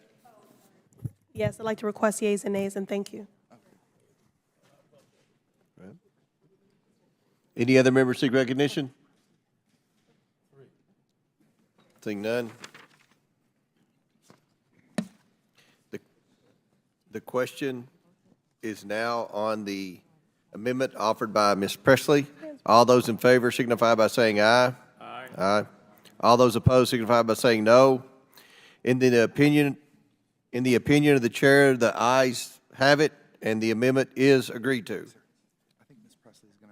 I request the yeas in appointed voter. A recorded vote is ordered by Ms. Presley. As previously announced, further proceedings on the question will be postponed. For what purpose does the gentlelady from Massachusetts seek recognition? Oh, Mr. Chairman, I have an amendment at the desk. The clerk will distribute the amendment to all members. Okay, that's okay. Oh, they're ready. This is going to take a minute. Yeah. I'm not ready. That's okay. Mr. Chairman, Well, yes, you weren't here yet. reserve Ready? point of order, sir. Point of Okay. order is reserved by Mr. Higgins.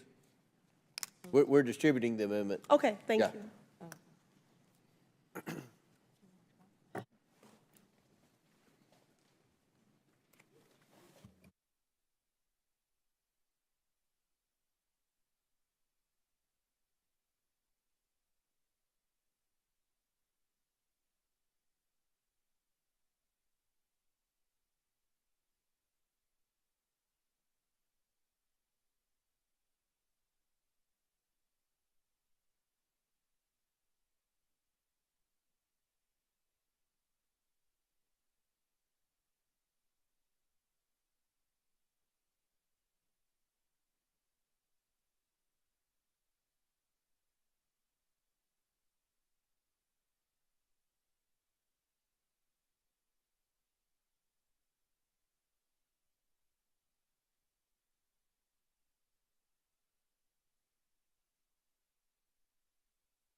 The clerk will designate the amendment. The second amendment to the amendment in the nature of a substitute to H.R. 8706 is offered by Ms. Presley of Massachusetts. The amendment is considered read. I now recognize Ms. Presley. Mr. Chairman, my amendment seeks to ensure that this legislation does not erase or ignore the undeniable history of systemic racism in our country. It adds a section to the top of the bill that is a straightforward acknowledgement that, quote, the federal government has implemented policies that perpetuate systemic racism, end quote. Systemic racism refers to a network of public policies, institutional practices, cultural norms, and social structures that work together to maintain racial inequities. This is not a matter of opinion, it is a matter of fact that originates in the founding of this nation and has implications to this very day. Our government has been deeply intertwined with this system, from enshrining slavery and the 3/5 Compromise into the United States Constitution to implementing redlining, segregation, and other discriminatory policies based on race. Now, I know that talking about the existence of racism in America makes some uncomfortable, but remember, this is a bill that you all brought up. So to my colleagues, let me just say that acknowledging these truths is not an act of blame. It is an act of responsibility. We must take responsibility. If you are serious about ending reverse racism, you need to acknowledge that it exists in the first place. And that means voting in favor of this amendment. Gentlelady yields back. I'll recognize myself. Oppose the amendment, which adds a rule of construction to the bill's amendments to the Civil Rights Act to state that nothing in the bill should be interpreted as denying that the federal government has implemented policies that perpetuate systematic racism. Nothing in the bill speaks to the issue. Therefore, no rule of construction is necessary. I urge my colleagues to oppose the amendment. Any other members seek recognition? Seeing none. The question is on the amendment number 2, offered by Ms. Presley. All those in favor? Yeah. All those? I'm sorry, can I be recognized? Are you seeking recognition to Yes, speak? yes, Mr. Chairman. I thought we'd already recognized you to speak. I guess somebody, can you yield Ms. Presley time? May Mr. I? Mfume? Chairman, yeah, I would yield time to the gentlewoman from Massachusetts. Mr. Mfume yields his time to Ms. Presley. Thank you. Ignoring systemic racism will not make it go away. By supporting this amendment, Congress can acknowledge a truth and set us on a path to fairness, justice, and progress for all. If Republicans are genuinely interested in denying racism exists against Black people, Indigenous people, and all people of color, it is a reflection of your values and explains the policies they put forth, including this bill. Now, we acknowledge that progress has been made. The progress is real and worth celebrating, but that doesn't mean that our work is done. Recognizing the injustices and their impacts is essential to building on that progress and ensuring that it lasts. I yield back. Gentlelady yields back. Any further discussion? Seeing none? Yes. I just want a point of clarification here. Thank you, Mr. Chairman. We are addressing, this bill is being proposed to address reverse racism, yet we're not willing to acknowledge racism. Would just a point? What are you doing here? I'm asking for But clarification. If the bill that, the amendment that Ms. Presley is proposing suggests that we just simply acknowledge that racism exists, and the fundamental point of your legislation is to deal with reverse racism, then I should ask you, what are we doing here? I would assume you're asking Ms. Presley the question. No, I'm asking you. You might as well ask Ms. Presley the question. Well, maybe I should ask the author of this legislation, Mr. Cloud. Yes, ma'am, I apologize, I was reading.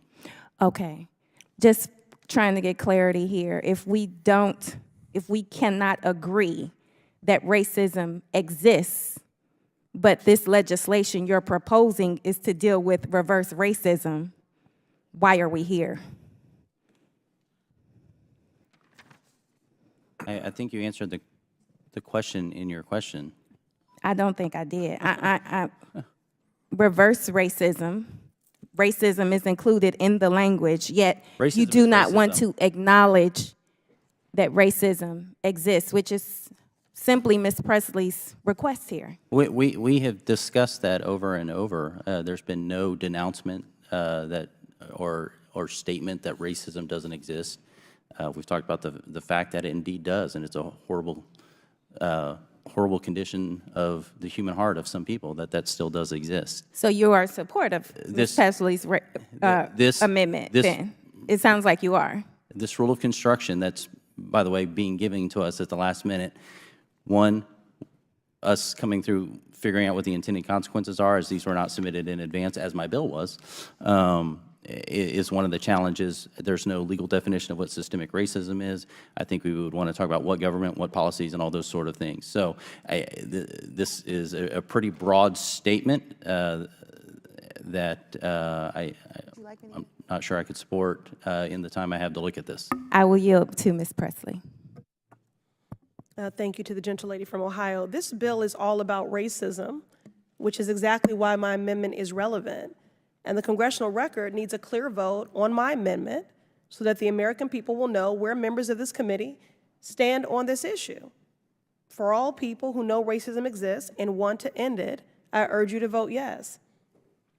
I yield back. All right, any other members seek recognition? Seeing none. Mr. Chairman. Chair recognizes Mr. Higgins. Mr. Chairman, setting aside the rule of construction in the interest for transparent and candid response to my colleague's query, the amendment is poorly written.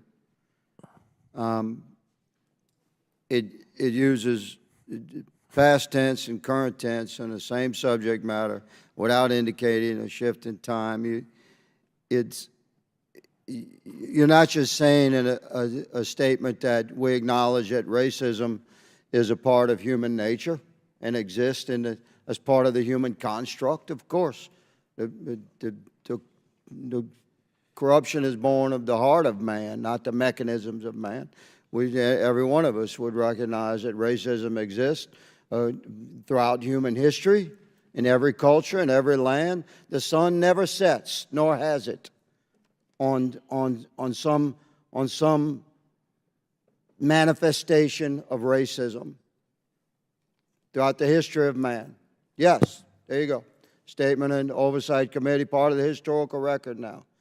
But your amendment, the good lady has introduced an amendment which I oppose because it's very poorly written, and it's quite condemning of the American people and American society.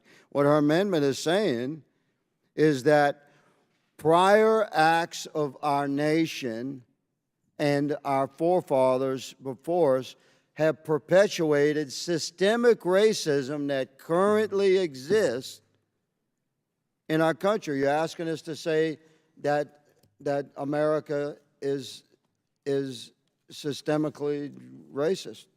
And that's not the same as saying that just admit that racism exists, which is what you're stating when you discuss this. But in writ, it's quite different. So I oppose the amendment. Appreciate the effort, but no. Any other members seek recognition? Mr. Askin. Thank you, Mr. Chairman. It's a fascinating colloquy now, and I wanted to just suggest one thought for Mr. Higgins. I actually think this is a very well-written amendment. It says, nothing in this act shall be construed to deny that the federal government has implemented policies that perpetuate systemic racism. And I'll give you one good example, Mr. Higgins. I think it doesn't say has implemented policies that have perpetuated systemic racism, nor does it say has implemented policies that have perpetuated racism. It identifies systemic racism. Can I give you and past tense versus current? I'm happy to have inaudibly yielded to you on that point, but let me just reclaim my time for 1 sec, because I want to suggest a really excellent book for people who are interested in just this question of how the federal government itself has implemented policies that indeed perpetuate, in the present tense, systemic racism. The book is called The Color of Law, A Forgotten History of How Our Government Segregated America. And it's about federal housing policy and the FHA and veterans policy, all of which deliberately segregated America and deliberately gave certain kinds of benefits to whites that were not available to blacks, and then deliberately and consciously redlined areas. I read it, I think, about, 6 or 7 years ago, so but forgive me for not being able to detail more precisely what it's talking about. But the author, Richard Rothstein, explains how federal housing policies in the 1940s and 50s explicitly mandated segregation and destroyed the capacity of African-American families to be in integrated neighborhoods and of white families to be in integrated neighborhoods. That was a deliberate policy. So, I mean, it would be nice to believe that when the 13th Amendment was adopted and slavery was abolished and the 14th Amendment was passed, that everything was okay. There was an effort in the Reconstruction, and again with the radical Republicans' efforts to transfer resources to the recently freed population to lift people up who had been downtrodden by law for centuries, but then Reconstruction was undone. And we got into Jim Crow and poll taxes, literacy tests, grandfather clauses, and the whole system of inequality in the law, which lasted at least up until the Civil Rights Act of 1964 and the Voting Rights Act of 1965, but it didn't end there either. And so there's a real history to it, and I think that's what makes all of these issues so difficult. And I know that there is a theory which is, well, let's not focus on it, let's wave a magic wand and say everything's okay, as opposed to continuing to engage in inclusive and open efforts to redress the injuries of the past and to move forward. And look, I agree with people who think that, you know, bureaucracies are awkward. All bureaucracies are awkward. There's no doubt about that. Everybody finds bureaucracy awkward, but what the process we've been going through as a country is far better than what we've seen in other places in the world, like racial stratification and violence and tribal violence and apartheid and all of those things. So this is what we get in the greatest multiracial, multicultural, multi-ethnic constitutional democracy, efforts to be conscious of the past and to move forward. So I like Ms. Presley's amendment. I think it's actually very well worded, and I definitely plan to vote for it, and I'm happy to yield. Will the And I will yield to the author of the amendment. To my colleagues, let me just reiterate again that acknowledging these truths is not an act of blame. This is not a blame amendment. It's just simply an act of responsibility. So let's take the responsibility. Any other members seek recognition? Seeing none. Sorry, Mr. Yes. Chairman. Have you already been recognized, Ms. Stansbury, on this amendment? Not on this Okay. amendment, no, Mr. I Chairman. recognize Ms. Stansbury for 5 minutes. Thank you. I don't want to beat a dead horse, but I do have to say that I could not have imagined that I would be debating the existence of racism this morning. I did not have that on my bingo card. But I just want to point out the irony of the debate that we're having right now, because there's been some discussion again this morning about free speech. And when you read the actual underlying bill as it is introduced, the bill is seeking to essentially make it illegal for the federal government and federal employees to discuss racism in the workplace. And so the irony is we're having a conversation here in the committee room that would probably be prohibited by the bill itself. That's what the bill is trying to stop, is having these kinds of conversations. Will the So gentlelady I just yield? want to point that out, and I yield back. Will the gentlelady yield? No, he was asking. I think I have time, actually. Chairman, do I have time? Yes. I recognize Mr. Cloud. That's a misstatement, while maybe well-intended. What this does say is that if you're a federal contractor, you cannot force your employees to attend DEI training. You can't make them sign a paper that says that they recognize that they are from a privileged race, or all these things are happening. It does not prohibit a discussion about people. The freedom of speech will still exist at companies all over the place, will still exist at contractors, at any organization getting a grant. So I think you're overstating what this bill does in that regard. Okay, gentlemen, would you allow me a moment, yield me a moment for me to read the language of the bill? Sure. Okay. Multiple places in the bill specifically makes it illegal for the federal government to enter into agreements, to provide grant funding, to otherwise engage with public, private, or nonprofit entities that do the following, and this is the exact language. maintain an office relating to diversity, equity, or inclusion, maintaining or employing a chief diversity officer or substantially similar officer, developing, implementing, distributing, publishing, or purchasing a training course relating to diversity, equity, inclusion, or accessibility, which is folks with disabilities, critical theory relating to race or gender. You're not even allowed to talk about intersectionality, folks, sexual orientation or gender identity. I'll take back my time. But that's what the bill actually says, you The, guys. the It key says it provision was the multiple first places. part. The key provision was the first part. No taxpayer funds will go to. It does not prohibit those things from happening. If you own a business and you want to have a DEI office, you can have a DEI office. But we're not going to make the American taxpayer pay for it. That's simply what it says. Not funding something is not prohibiting something. All right. Now we're ready to vote. Good deal. The question is on the amendment number 2 offered by Ms. Presley. All those in favor signify by saying aye. Aye. All those opposed signify by saying no. No. Request a recorded vote. In the opinion of the chair, a recorded vote has been requested by Ms. Presley. As previously announced, further proceedings on the question will be postponed. For what purpose does Ms. Presley seek recognition? You seek more recognition? Oh, we're done. Good deal. All right, Ms. Stansberry, do you seek recognition? Yes, Mr. Chairman, I have an amendment at the desk. The clerk will distribute the amendment to all the members. Can I reserve a point of order? And Mr. Cloud reserves a point of order.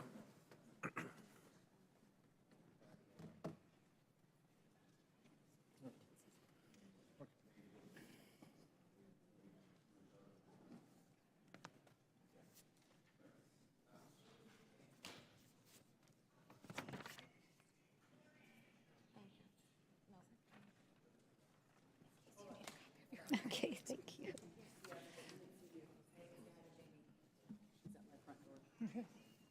What a pleasure. How's it going? Are you canvassing for Lauren Boebert right now? It looks like you're knocking on doors.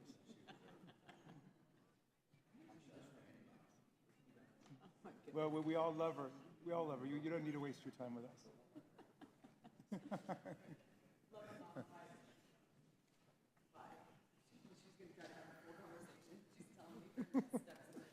We should beam her in to talk about diversity, equity, and inclusion.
Does everyone have the amendment?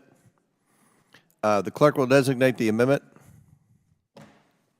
Amendment to the amendment in the nature of a substitute to H.R. 8076 as offered by Ms. Stansberry of New Mexico. Without objection, the amendment is considered as read. Mr. Cloud reserved a point of order. The gentlewoman from New Mexico is recognized for 5 minutes.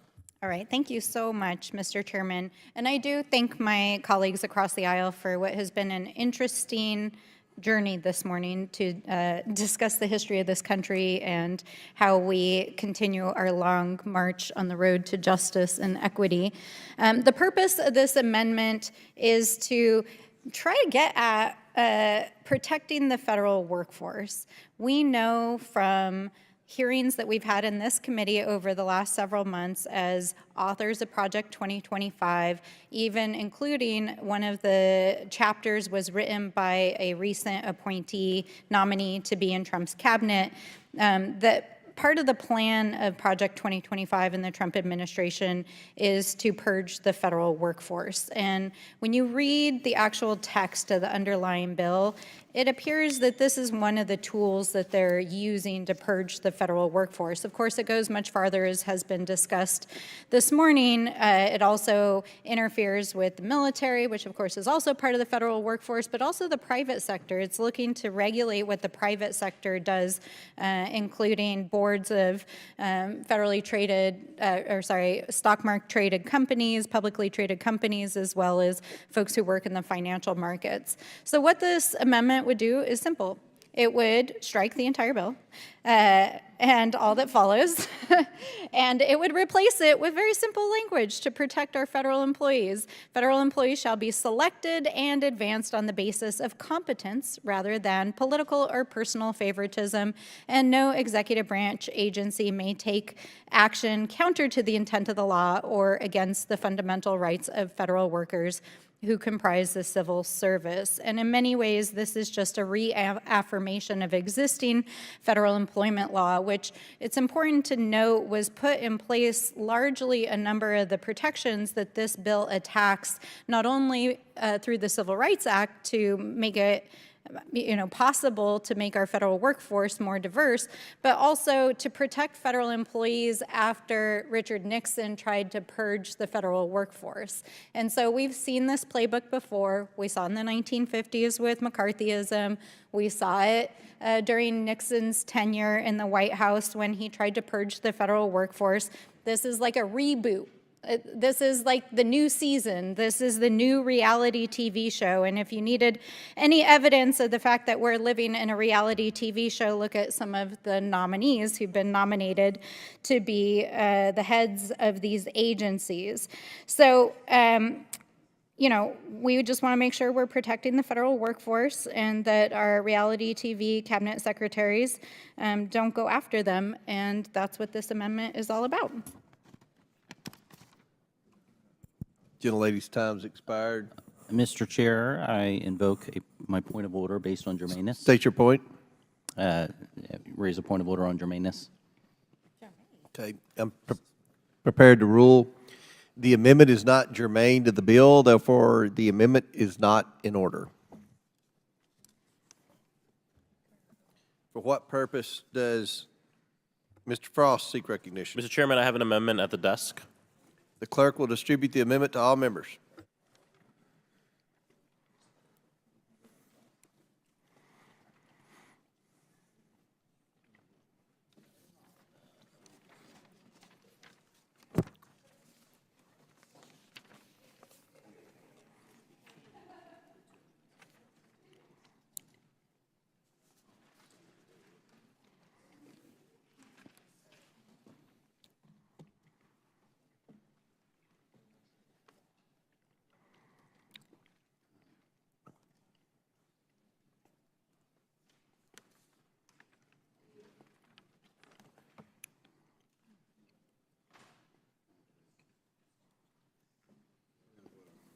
Am I supposed to say that? No.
The clerk will designate the amendment.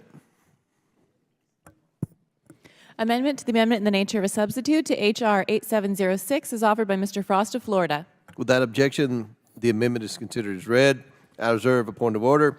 The gentleman from Florida is recognized for 5 minutes. Thank you, Mr. Chair. And, before I talk about my amendment, just want to be clear, my amendment is going to focus specifically on veterans serving in the federal government from the harms of this bill, but I oppose the impact of the underlying bill, the impacts that the underlying bill will have on every single employee in the federal government.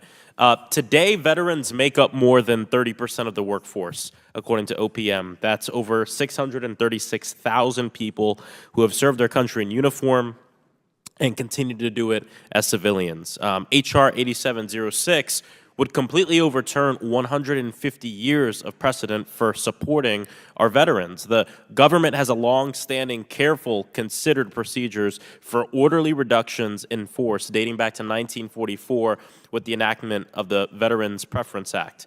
These procedures are codified and implemented through OPM regulations, building on a principle established far back as the Civil War that veterans who have sacrificed for this country should be given preference in federal hiring and retention. The law requires that any reduction in force from the government that we retain, quote, equally qualified, end quote, veterans over others. Under this misguided bill, a qualified veteran could immediately be fired for simply working in a diversity, equity, and inclusion office, regardless of their combat service, disability status, or their decades of exemplary performance, or their proven value to the agency. You can just imagine a veteran who served in combat, became disabled, worked 30 years in the federal service, spent the final few weeks, final few months, final few years working in a DEI office. Under this bill, that veteran would be immediately terminated without any opportunity to demonstrate their value to the agency. I urge my colleagues to support this amendment to ensure reductions in force comply with the law, respect veterans' preference, and uphold the principles of good governance. Gentleman yields back. Chair recognizes Mr. Cloud. Thank you, and I certainly appreciate the gentleman's intent in this. Both sides of the aisle certainly respect those who've served in uniform. I'm proud to represent a district that has, it's a place people flock to because of how our community supports veterans. I have a concern about this and would love to work with you on it, but my concerns are of a technical nature in us getting at this at the last minute to understand the potential unintended consequences. Very specifically, I could speak to the provision that says Code of Federal Regulations. We do not have the time in the moment to go through the entire Code of Regulations related to this and see what is there, not to mention that could change tomorrow without Congress doing anything. So we certainly want to protect veterans. I do not think that this would negate the longstanding status quo we have toward veterans. But at the moment, I think we'd have to object to this until we could work that out. But I'd certainly be happy to work with you on making sure that we get the intent of what you're doing before this goes to the floor. Gentleman yields back. Any other member seek recognition? Seeing none. The question is on the amendment offered by Mr. Frost from Florida. All those in favor signify by saying aye. Aye. All those opposed signify by saying no. No. In the opinion of the chair, the noes have it. The amendment is not agreed to. I request a recorded vote. Recorded vote has been requested by Mr. Frost, as previously announced. Further proceedings on the question will be postponed. For what purpose does Ms. Brown seek recognition? Mr. Chairman, I have an amendment at the desk. The clerk will distribute the amendment to all members.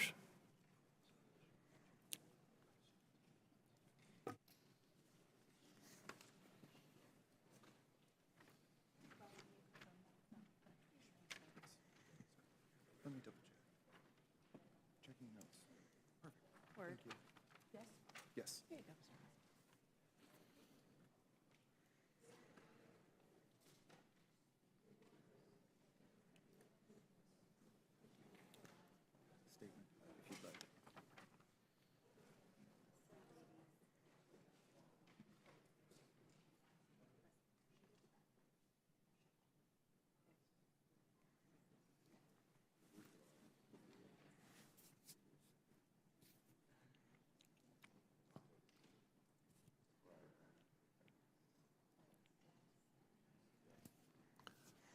This is it.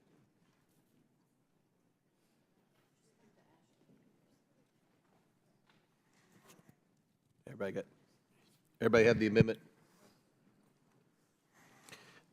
The clerk will designate the amendment. Amendment to the amendment in the nature of a substitute to H.R. 8706 is offered by Ms. Brown of Ohio. Without objection, the amendment is considered as read. I reserve a point of order. The gentlewoman is recognized for 5 minutes to explain the amendment. Thank you, Mr. Chairman. This bill completely contradicts the vision and principles of this nation and would erode the federal government's enforcement of non-discrimination protections in communities that are uniquely underserved. It will strip the federal government of a workforce focused on the mission of their agency and ensuring an inclusive, positive, and safe workplace for all employees. And to make matters worse, it would force federal agencies to close down all federal offices that operate diversity, equity, and inclusion programs, fire employees who work in those positions, and prevent them from finding a new job elsewhere in the federal government. My amendment would ensure any employee or contractor from an underserved community in danger of getting removed from federal service is afforded appropriate opportunities to remain in federal service pursuant with current federal law. On February 16, 2023, President Biden issued an executive order that sought to build a federal workforce that reflects the fabric of our nation and deliver resources and benefits to the American people consistent with the needs of the public. This landmark executive order ensures equity for people that belong to communities that have been systematically denied equal treatment under the law. That includes employees who are from communities of color, individuals from communities that face discrimination based on sex, sexual orientation, and gender, including LGBTQ+ people, individuals who face discrimination based on pregnancy or pregnancy-related conditions, parents and caregivers, individuals who belong to communities that face discrimination based on their religion or disability, people who live in rural communities, and veterans and military spouses, first-generation professionals or college students, immigrants, people with limited English proficiency, and the formerly incarcerated or individuals facing employment barriers based on older age. The people who fall under these categories are your friends, your neighbors. They are also federal employees. H.R. 8706 would fire people simply because they had the misfortune to work at an office that our majority doesn't like. The bill as written would mean that a pregnant woman who is already likely to face persistent discrimination in the workplace would be fired simply on the basis that they worked for a federal or contracting office that supports diversity, equity, and inclusion activities.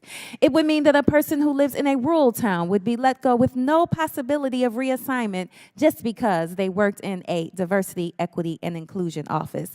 It would eradicate positions for people with disabilities who currently work in these programs, regardless of their level in the office, who are making progress towards Equal Employment Opportunity Commission's rules to make up 12% of the federal workforce. I ask unanimous consent to enter into the record a letter from the Disability Rights Education and Defense Fund stating its concerns with H.R. 8706 and its potential effect on federal workers with disabilities and broader disability community. Without objection, so ordered. Thank you.